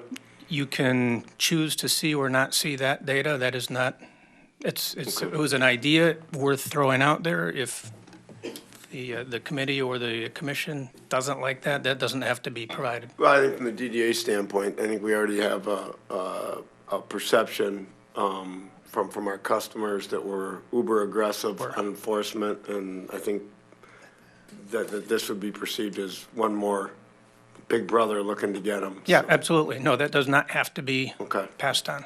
Okay. I'm uncomfortable with someone driving and using an app. I think that's a safety issue. And then you have two, let's say you have two drivers looking on the app, you see one parking spot, and they go there, it's full anyways. And also, I think parking is always available in the structure. So it's not really a parking problem, it's just a perception of a parking problem.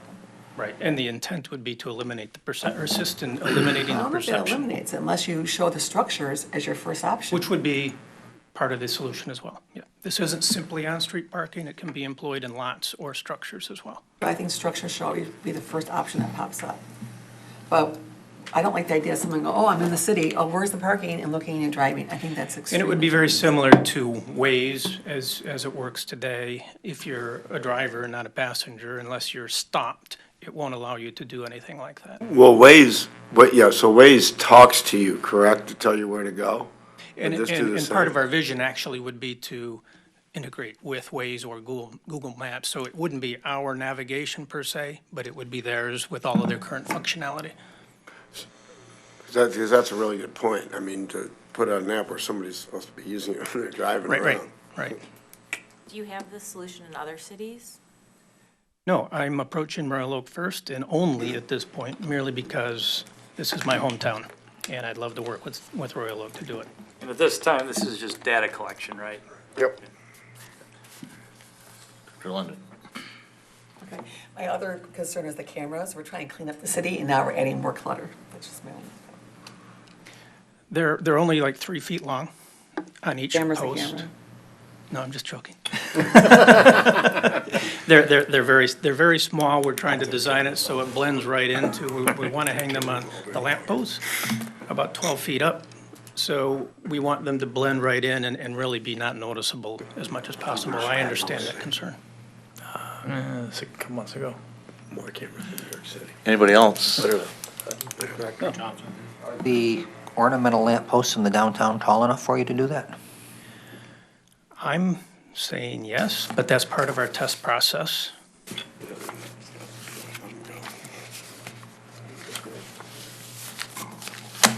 Okay. Anybody else? Okay, well, thank you. All right. Bring it back up here. Director Sophia. I'm, well, for purposes of discussion, and I'll follow up, but I'll move the resolution. Moved by Director Sophia, I'll second. second by Director Krieger. Discussion. I think this is just, I think it has the potential of being a very good program. We don't know unless we test it. All the infrastructure committee is recommending is that the city commission consider it. That's all we're doing, nothing else. It's going to be the city commission's decision whether to move forward with the pilot program, and it's going to eventually be the city commission's decision whether they want to develop the program. From our perspective, it's just a matter of saying, hey, we would also like to take a look at it. And then if it becomes a successful program, we'll have access to data that we can use. It can also possibly be another marketing potential that we could put out there, that these are things that we're doing to help the parking situations.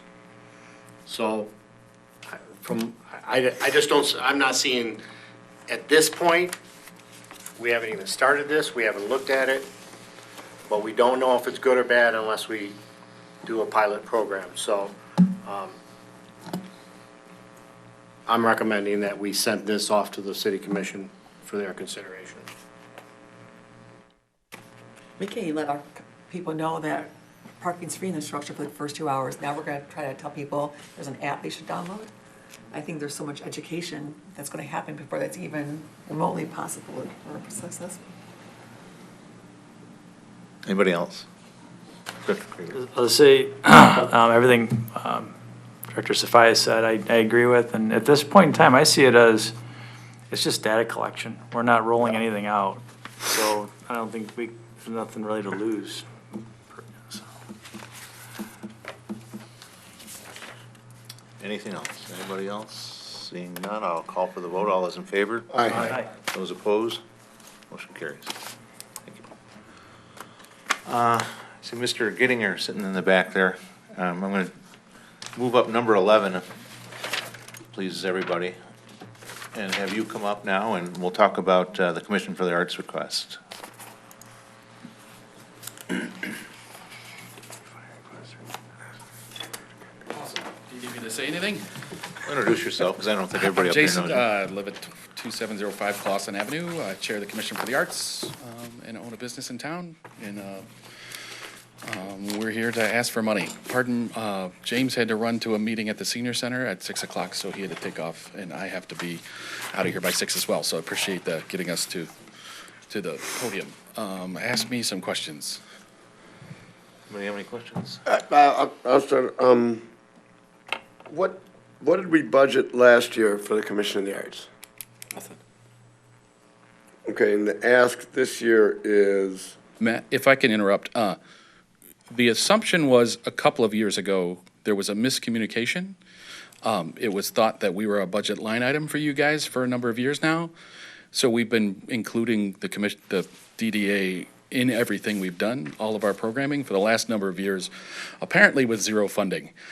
The whole reason we're even on your agenda tonight is in the last week that came to our attention, so we hastily got us on your agenda for tonight. So they're in. On the other side of that, we have participated in your programs. Yes. Whether it be a budget item or a sponsorship or. Just your name on along, something. We have participated. I want to make clear. No, you're saying just name only, not in funding. Exactly. There's, the last couple of years, apparently there hasn't been any funding, so, from you guys. I can remember, it's been a couple of years. Holy Right. cow. You were a dollarless sponsor. We're a dollarless sponsor. So in going through just a couple questions real fast, I won't belabor these.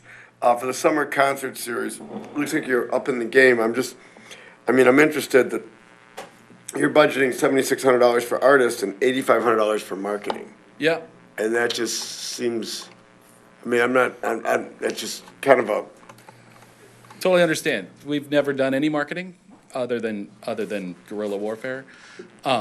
So our intention this year is to buy banners that we can reuse every year across Main Street, to buy some banner signage we could reuse every year. So at the there's concerts. one time, there's almost, dare I call them fixed costs? A bit, yeah. Like we Okay. need some sign-acades, those like sign things that we could tell people, hey, there's music on Center Street, both on Washington and Main Street. So it's not all Metro Times? No.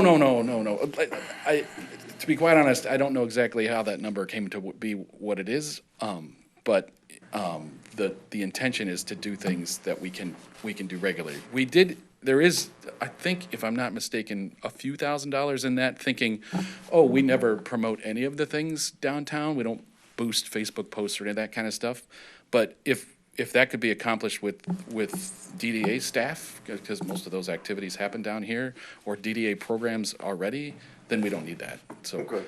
And the next thing I would say is, I wouldn't even get into, but I was a little confused on the Writers and Music series. But should we refer this to the Consumer Marketing Committee? Yeah. Yes. Yeah, and then you guys decide what you I want. love what you guys do. I love all the stuff Yeah. that you do. let me know when that meeting is, because I do need to get into another meeting. Well, all right, so I'll make a motion to refer this to the Consumer Marketing Committee. Second. I got a motion, I got a second. Do you know what that meeting is? It's the Well- first Monday in April. Monday in April, what time? Starting to raise It's usually 5 PM. 5 PM, okay. That's right in the middle of my workday. Cool. And as a volunteer for all of this stuff and making these things happen, just be aware that that's right in the middle of my workday with our staff and students. So I will protect that time frame Yeah, and if very you can't, just send James along. Yeah. beautiful. Okay, Really appreciate it. all right. Thanks for the We got a- consideration. We got a vote. We got another question? No. Okay, all right, we got a motion. All those in favor? Aye. Those opposed, motion carries. Where are we now? The movable, 8? we're on number 9. 9, nine. Yeah. This- Okay. This would be Didn't handle this.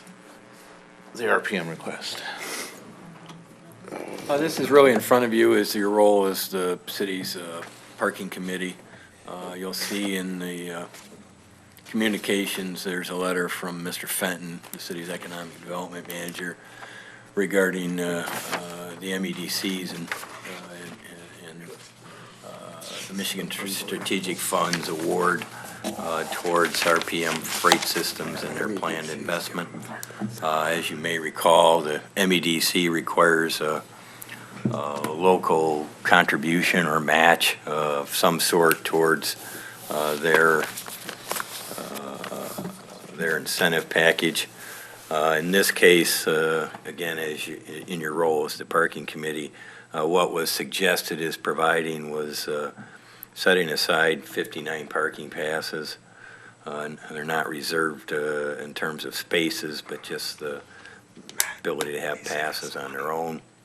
The Business Marketing Committee did discuss this at its January meeting and is recommending the resolution that's contained in the letter. built- this would go to the, It's the ability for them to purchase those passes. Correct. this would go to the city commission for their action. And there is a resolution in front of you. Director Safaya? I'll move the resolution before us. Moved by Director Safaya, I'll second. seconded by Director Riley. Let me just add one thing, that over the next 4 years, 4 or 5 years, we're looking at adding about 500 new jobs. And the state is, the state and local incentives now total $3.75 million, so this is, and they give us a breakdown on where the jobs are and everything like that, so this is a. Did you guys designate a structure, or is it just for anywhere? No, just to, that'll be up to the city commission. And it's basically, we had to do something, with the MEDC, and this is our investment. Okay. Again, this is just a recommendation from us Yep. to the city commission. It's ultimately their decision. But the MEDC is in, correct? They were happy, they were placated. This is considered our participation. Yeah, with our participation. RPM is located on Washington and Fourth, correct? Right now, they're in the building across from Royal Oak Theater. Busy space. On the Lafayette side, or? On the south side, they're on 4th Street. Right? Where you pick up your passes for. Yeah. Krispies and Eats. Okay. That building. Gotcha, okay. Yep. Any other discussion? Seeing none, I'll call for the vote. All those in favor? Aye. Those opposed? Motion carries. Okay, Where am I? you guys probably don't want to talk about 10 again, so we'll move on to 11, or move on to, actually, we're on to 12 now. The annual reports, the first one there is in reference to your operating fund. This is the report for fiscal year 2017, 2018. You'll see in the first column a description of what the item was. The second column was the budget for that fiscal year. The third column was the audited figures for the year ending June 30th of 2018. I won't run through it in detail. The first one, again, is the operating fund. That's the one that's primarily generated from your millage levy and generally covers some wages and benefits and some office expenses. There is no action necessary. This is just what happened. And it will be published in the paper. The second one is the development fund. Again, it's set up in the same fashion,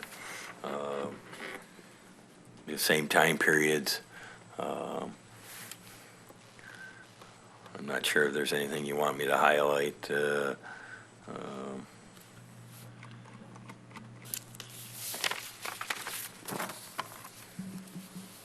Any questions or comments? Director Riley? I'd say just a couple questions on the development fund. On the wages permanent, in there, we've got, I know we pick up something else, is part of that, What's that again? under wages, permanent. Okay. I know part of that Sean, and most of that's Sean. Well, actually, in this year, it's not. He was covered primarily in this year under the contracted worker services. Okay. Okay, Most of that is either a little bit of myself or Yep. DPS. okay. DPS charges based on their workload downtown. Okay, and then that would also, then a portion of that would file down into group medical as well? That's true. Okay, and that being said, we still have 10,000 this year for contracted worker services. I see that 18, 19 was Sean, and then is that just a filler? In the new budget? Yeah, in the new budget. Yeah, I'll get to that when we get to that item. Oh, I'm sorry, I thought you were, No.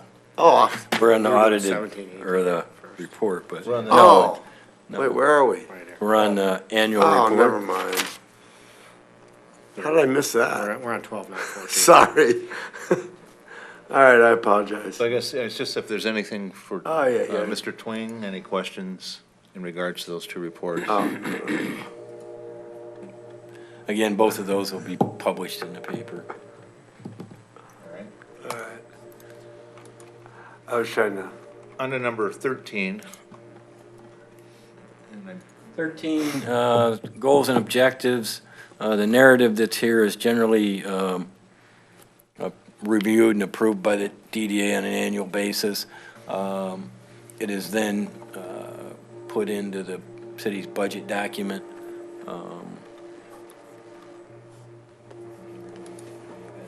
Look at it. The goals are pretty straightforward and are consistent. The only one I pointed out was most of the public improvements at 696 and Main Street in terms of appearance have been done. There are some things done that are the responsibility of Sing as part of their development. So if you wanted to strike that one, you potentially could strike that.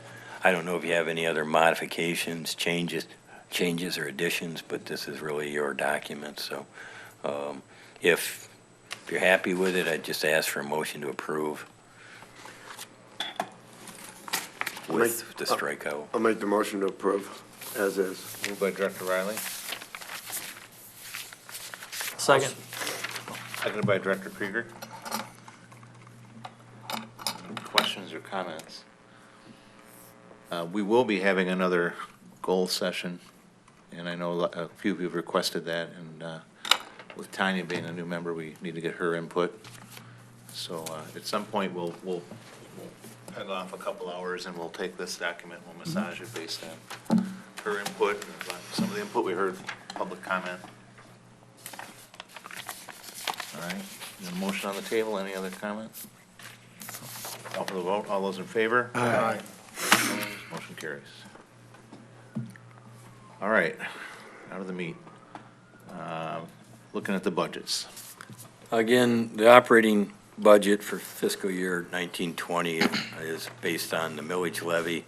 It's set up very similar to the annual report, other than it also includes account numbers. The second column is a description. I've included the 2018-19 approved budget for your reference. The real item that's for action today is the 2019-20 department request budget, and that's set up based on how finance accepts these. Again, it's really some wages and fringes as well as some operating items for the DDA. Have bumped travel and training costs based on the current year's activity. Rejoining Main Street has caused a little more travel and training activity, both potentially for board members as well as staff. That's really the only significant change. There is a suggested resolution in the cover memo.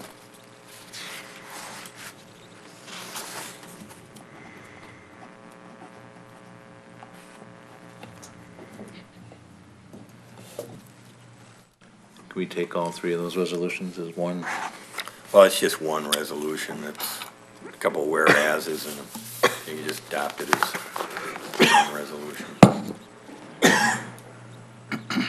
Further, okay.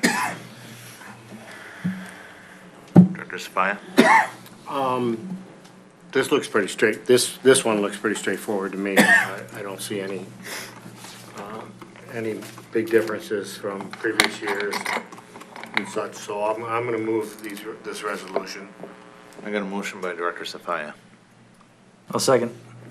Second by Director Krieger. Any further discussion? Seeing none, I'll call for the vote. All those in favor? Aye. Opposed, motion carries. All right, on to the development fund. The development fund budget is similar. Again, I've simply included an estimate of fiscal year ending June 30th, 2019, to give you an idea of where was thinking at the time this was put together, where we might end up with some of these items. What I would point out under revenue, property tax revenue, at the time I checked and did this budget a month ago, the $3,450,000 was an approximation of what it looked like it'd come in. Talking with finance today, that's going to hit probably 3.9 million as far as that number goes, and that obviously will impact the fund balance at the end. Permanent wages are a little higher than originally budgeted, again, because the downtown manager was added in as a permanent employee in this item. Plus, there's been a few weeks of DPS services that were significant in terms of snow removal and ice removal in the downtown, so it's a little higher than what we've seen in the past. Other than that, you get down the shaded area, I've lumped together to simply show that the miscellaneous contracted services was budgeted at $630,000, and all of these items show up under that one account number.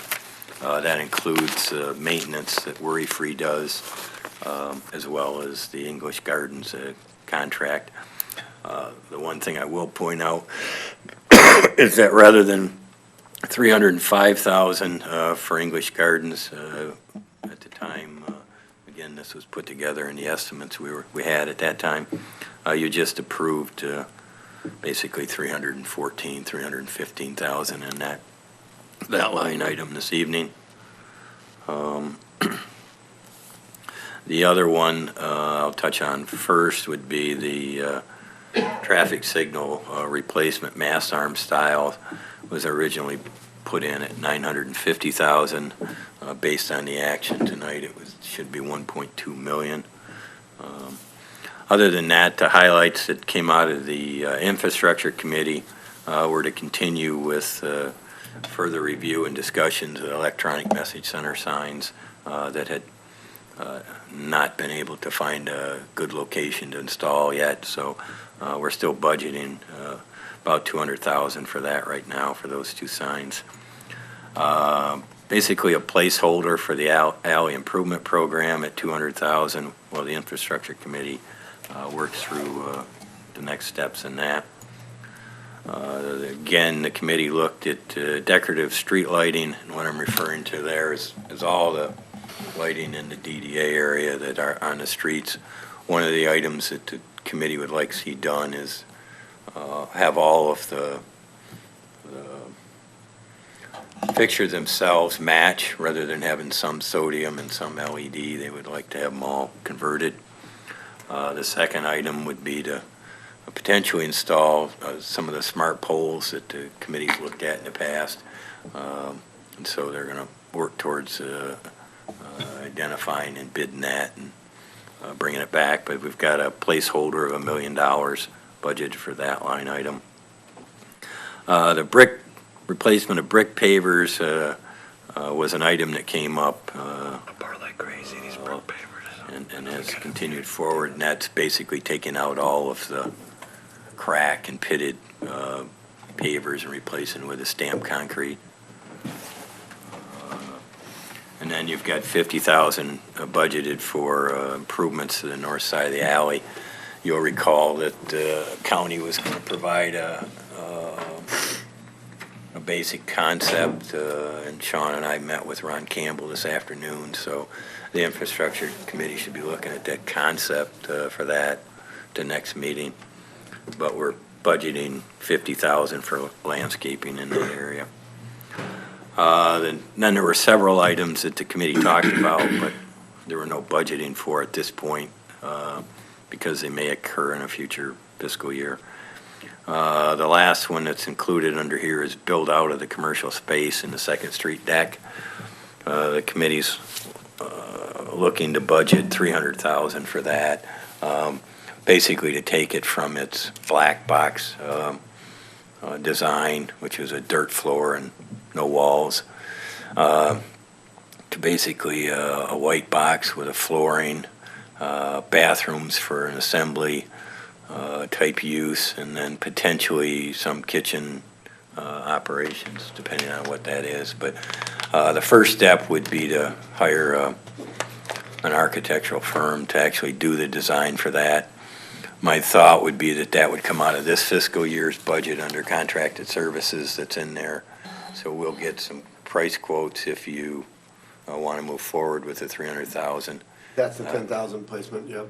Well, I'm talking this year. Your 10,000 is for next year, I believe. Oh. But is that for the I architectural believe the services? contracted services this year is 80. Right. We haven't spent any of it to this point. Okay. Got it. But, and that would come back to you as an award. The next step would be to ask the city commission in a commission letter for authorization to do all this, but make sure they're on board before we spend any of it. But so those are the items that came out of the infrastructure committee as a recommendation as part of the budget dollar amounts. We are including more winter maintenance service in trying to include Ray Free's contract. The next several items are taxes, electricity. We don't pay any taxes, but organization committee is really the website, hosting fee and some other things. Design committee is the facade program. I knocked it down to 50,000 from 100,000. We've just not hit that number in several years. The next several items under the promotions committee, I'll just touch on. I mean, you can see what the line items are. All of these are coming from the infrastructure committee. I don't know if you want to touch on them, Gary? Consumer Marketing Committee. What's the concert? What was that? A lot of them are self-explanatory. I guess if anybody has any questions, I'm happy to answer. What's the concert? The concert is an idea that came from Factory to address Royal Oak's parking problem, supposedly. And the idea was to have a concert on top of one of the structures when the structure opens. It's not anything that we have decided on. We asked for some realistic numbers in terms of quality entertainment, and that's the number that we put in for a placeholder. It hasn't been. Okay, so some form of concert, Some thing, event. Now, that being said, I mean, I think it's a great idea. I just wonder if now, it being March, if it's something that that can be done well this year. Probably not. Yeah, but I think, and I don't know that it has to be for the opening of an event. I just think it might be. I think it's got legs and should be looked at. Correct.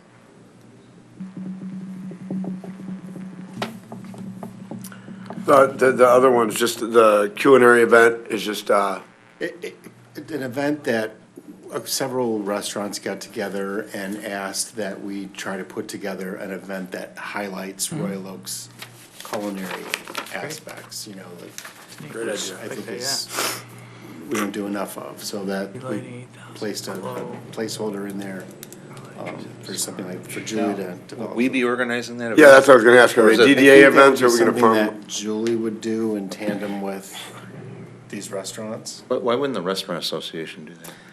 That's a good question. They just need a lead. They're placeholders. Gary, on the glow, are we doing the same thing? Are we They're changing? not. She's coming up with new concepts. That's been very difficult. A lot of the things that we thought would work last year didn't. The things that did work last year, we're obviously gonna keep, Like which is the cookie crawl and village. certain thing, yeah. Yeah. But she's coming up with some different ideas that, again, we're gonna keep with the same dollar amount, and hopefully she can dazzle us with some new things. But your things you thought that worked were like the cookie crawl and the little merchant village, so to speak? Maybe. The Okay. cookie crawl for sure. We're not sure about the village yet, or the tent. there were some issues with the horse carriages, we might try and do that over a couple of weekends. There's lots of ideas going on right now, but we haven't nailed anything down yet. Okay. Wasn't there also some discussion, Gary, about making the Glow, A multi-week event? multi-weekend event. Weekend event as opposed to. Correct. She's talking about 3-day condensed event? projections and having Yeah. different things that people can walk around and see. And it being more, 2 or 3 weekends as opposed to just a 2-day event. Street closures? No street Okay, closures. okay. No street closures. Okay, That was the I was main gonna thing say. that is, yeah. no Reach over street- to have a heart attack. Okay. Any other questions about? Where are we just down, where are we down to now? Sponsorships?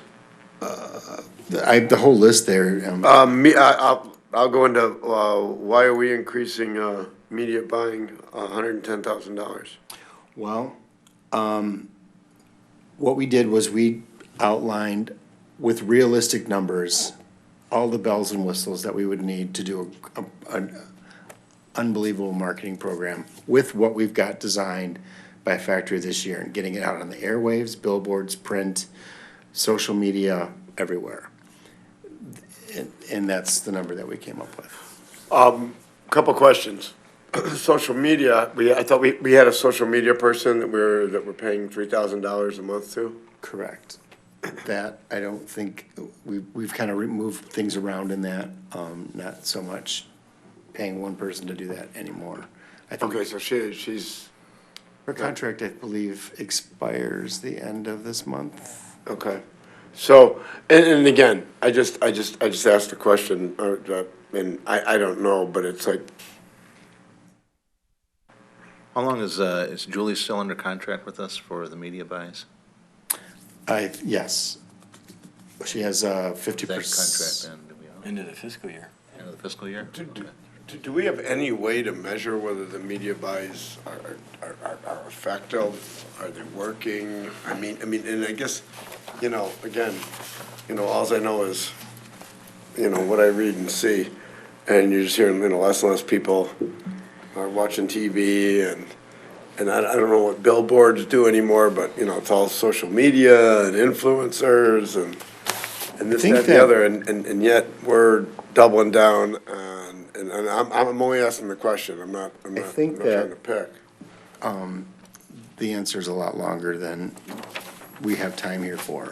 And We tried to be really smart in how we spent our money last year by hiring someone to smartly buy television ads and smartly buy radio and place these things, thinking that if this person buys in bulk, they would get cheaper rates and so forth, and it didn't work out that way. And in that process, we lost control over where our media went. Some of it didn't get out, a lot of it didn't get seen. A lot of the commercials that Factory produced for us never even made it out. So we kind of fell down a little bit. Who paid for production? I'm sorry? Who paid for production? Who paid for production of the commercials? We did. But they didn't go out? They didn't, no. They didn't make it out. Was that our decision? No, not at all. Whose decision was it? It was the person that we hired to put them out, the media buyer. Who was, no. Well, I guess, I think, I would assume that we've fixed that. Well, we fixed it, but how? Sean's been working with Julie and we're. I mean, do we need to be putting on an RFP for a media buyer for 20 or 1920? I think at a committee level, we've discussed just bringing it all in-house and having Sean oversee where the stuff goes. So the 179 would go strictly for the buys, and there wouldn't be a commission then? Correct. So just so I understand, we're taking it from 70,000 to 179,000, but we don't know who's gonna do the buying. Is that correct? Sounds like Sean. Help me out here. Yeah. Please. Right there. I've been working pretty closely with the committee over the last several months to talk to various media outlets that include Comcast, WDIV, Outfront Media for billboards, a number of other outlets, including Imagine Theater, AMC, and MJR Theaters at Director Yazbek's suggestion as well. So we've put together a pretty comprehensive plan to get these out that parallel consumer spending during those times of the year. And our goal is to try to at least get a calendar that plans out the entire year and make sure that we utilize all of the chess pieces on the board here and utilize all the assets that we paid to have produced. Okay. Yeah, and I know it is so hard to measure the effect of these things, but, you know, here we're we're increasing the budget by, what, 150% or more than that. Yeah, 150%. And we don't know whether the first 70 did anything. Now, I mean, theoretically, I mean, from a business model standpoint, you'd poke a lot of holes in something like that. And again, it's like, we're saying, well, we're not sure whether that worked, but let's throw another 100 grand at it and see if it does. Is that kind of what we're doing? I mean, but bringing it under our own tent, is it? I think by bringing it under, I mean, this is just my opinion, but I think by bringing it under our own tent, we have a little more control over it. But that being said, I'm not sure in terms of our aspect of advertising or such, we are going to get anything solid in terms of measurability. Sure. As opposed to a retail store or a restaurant even that may do some marketing and see an increase in sales. I'm not sure that we have that ability for measurability at the city level as to foot traffic or how many people or more are coming to town or such. So I don't know, you know, I agree with what you're saying. Yeah, I get what you're saying. I totally hear what you're saying. I just want, what we did last year was we just picked a number, 70,000. Make this work for 70,000, without any education behind it, like how much do billboards actually cost? How much do TV ads actually cost? How much do, you know, we didn't have any of those numbers. We do now. So what we did was, with that education that we learned over the year, this is how much Imagine wants. This is how much these billboards in these specific areas are gonna cost. You know, with that educated, this is a more of a budget with some brains behind it, rather than just pulling a number out saying, okay, you've got $70,000 to work with, do whatever you can. Does that make sense? Yeah, it does, but I'm just wondering if the is the campaign focused? In other words, it's. Remember, what we're trying to do right now is budget. We're not trying to design a campaign. Right. Don, I understand that, but what Gary just said is that now we have an idea. Last year it was just a number, and now it's like, you've actually sat down and figured this out, it sounded like. Right. Yeah, so I mean, you have a plan behind the 179. And we have a plan with the campaign that we've already got. Okay. Bought and designed. Anybody, okay, All done with that one? all done with that one? Yeah, The next couple of training, education dues are all perfunctory. I bumped the training and education again for the reason I stated previously. The transfer to the general fund is your commitment to the debt service, the annual debt service on the Civic Center project, $737,000. The Infrastructure Committee also talked about adding another $500,000 to it next fiscal year, not for the debt service, but for some additional site utility work, parking around the police station and City Hall. The next item on there is $540,000 for public safety. That's been a pretty standard commitment for several years. The next item, transfer the auto parking, is the debt service payment on the Second Street deck that the DDA has agreed to pay for under the agreement with the city. And then there's some line items for miscellaneous expenditures, charges and things that generally occur. I would jump back up to revenue real briefly, real quick, under, Tim, could I, real quick question on the, if I could ask the infrastructure committee on the 500,000 for the additional site work? And utility work on police and city hall. Well, you're Well, gonna give the best explanation for that. there's, the DDA generally has contributed towards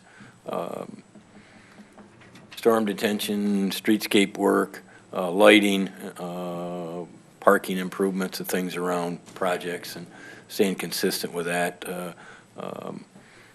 And what you did, the 737,000 was really to the park and the streets.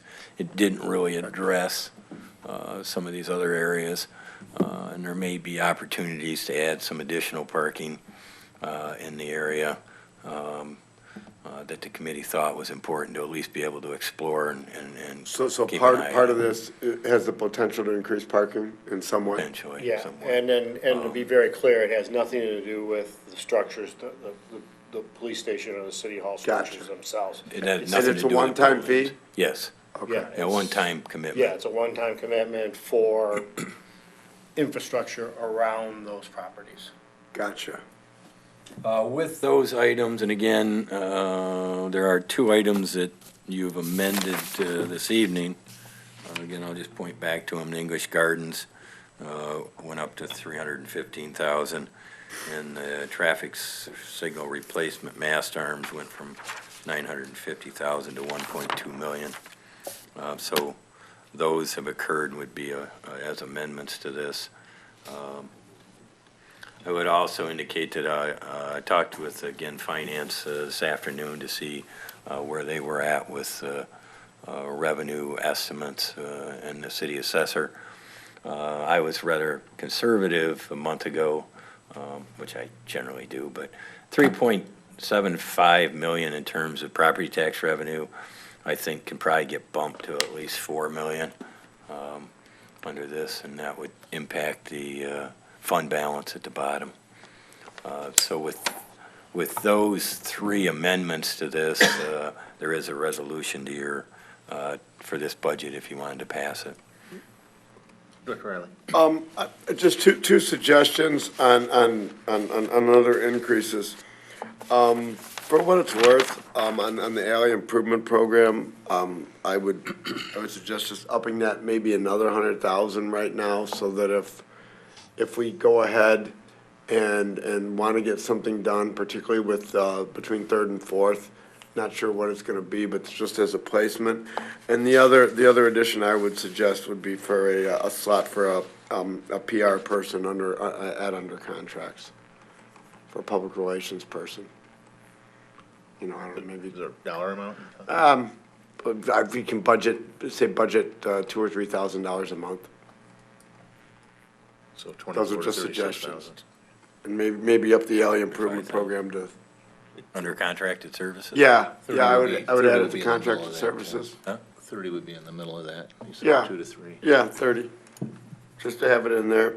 And I would up the alley improvement program, maybe 300,000, just so that it's there if we need it. Does that make sense?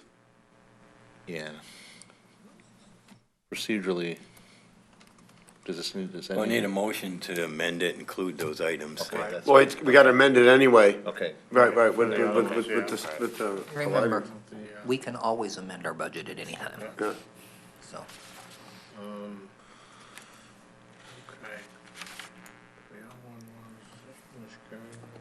Again, you do have a suggested resolution, but I would simply add, be hereby approved as amended. Was that meant to be a motion, Matt? What's that? Was what you just said meant to be a motion? No, that's just adding into the, it's all gonna be one motion, I would assume, to approve the budget Which I with. think's coming, right? Yep. Director Safai. I will move to approve the budget with the four-mentioned amendments. If you want me to go through those, I will. Or You five? got 5 now. Five now? No, wait a minute, you got You got a revenue Revenue, Going yeah, from- I didn't have the revenue on mine. And the revenue, to 4 million. You got- the increase in the English Gardens, Well, let me run down the top. You got contracted services going from 10 to 30,000. You've got English Gardens going from 305,000 to 315. You've got alley improvements going from 200,000 to 300,000. You've got traffic signal replacements going from 950 to 1.2.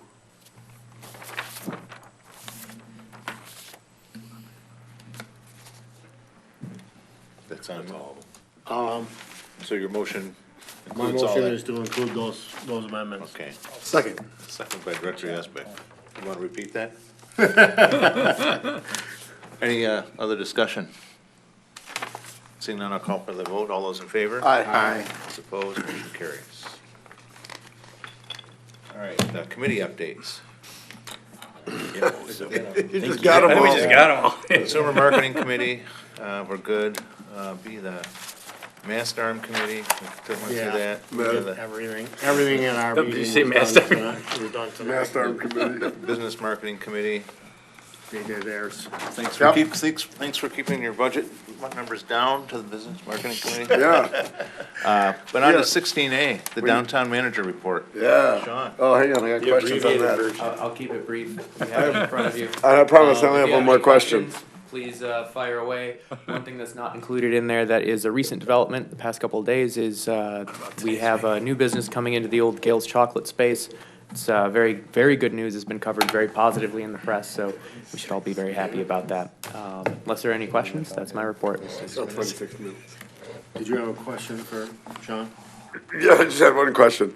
You said, a city ramen at 321 Barlow and Kaizen ramen at 409 are also currently ongoing build. 409 is Alex Emilio, isn't it? No, that's on Main Street. Kaizen is on Washington, right next to Right Washington. Impression. The old Modena Hall. Okay, so. Oh, okay, so you meant 409 South Washington then? Did I put Main Street? Yeah. That's a typo then. Oh, okay, because for some reason I thought it was Kaizen another Ramen place. is on South Washington. I apologize. Got for it. that. 409 South Washington for that Okay. one. Right between. All right, that's my only question. Well, right next to Right Impression. Because I was looking across the street, I'm like, where is this place going My in? mistake. No, well, Usually Tim catches those before it goes to print. Anything else for Sean? yeah, I do have one more, sorry. I swear this is my last question of the day. For the Main Street Oakland County Awards, who's gonna do the nominating there? I was gonna do it. We got to turn them in April Good 1st. answer. Good So answer. if you guys have any nominations, please let me know. Good answer. Anything else for Sean? I swear that's my last question. Sean, thank you. You bet. Thank you, your report is accepted. Let's see, Franco Activities Report, I guess that's just for our information, that's not our thing. And C, Royal Oak Manor, this is for our, we would probably seen this in February had our meeting not been canceled, but this is kind of a note to the city commission from the police chief that he and Sergeant Tyco were gonna be the points of contact for Royal Oak Manor as it relates to parking, special events, et cetera. And special event permit for the special day, for the St. Patrick's Day Parade, which is done. It went very well. And then the police department annual report, which if you haven't looked at it, do it after the meeting. Motion to adjourn? A second. And a motion to adjourn, I got a second from Director Bagley. All those in favor? Aye. Motion carries.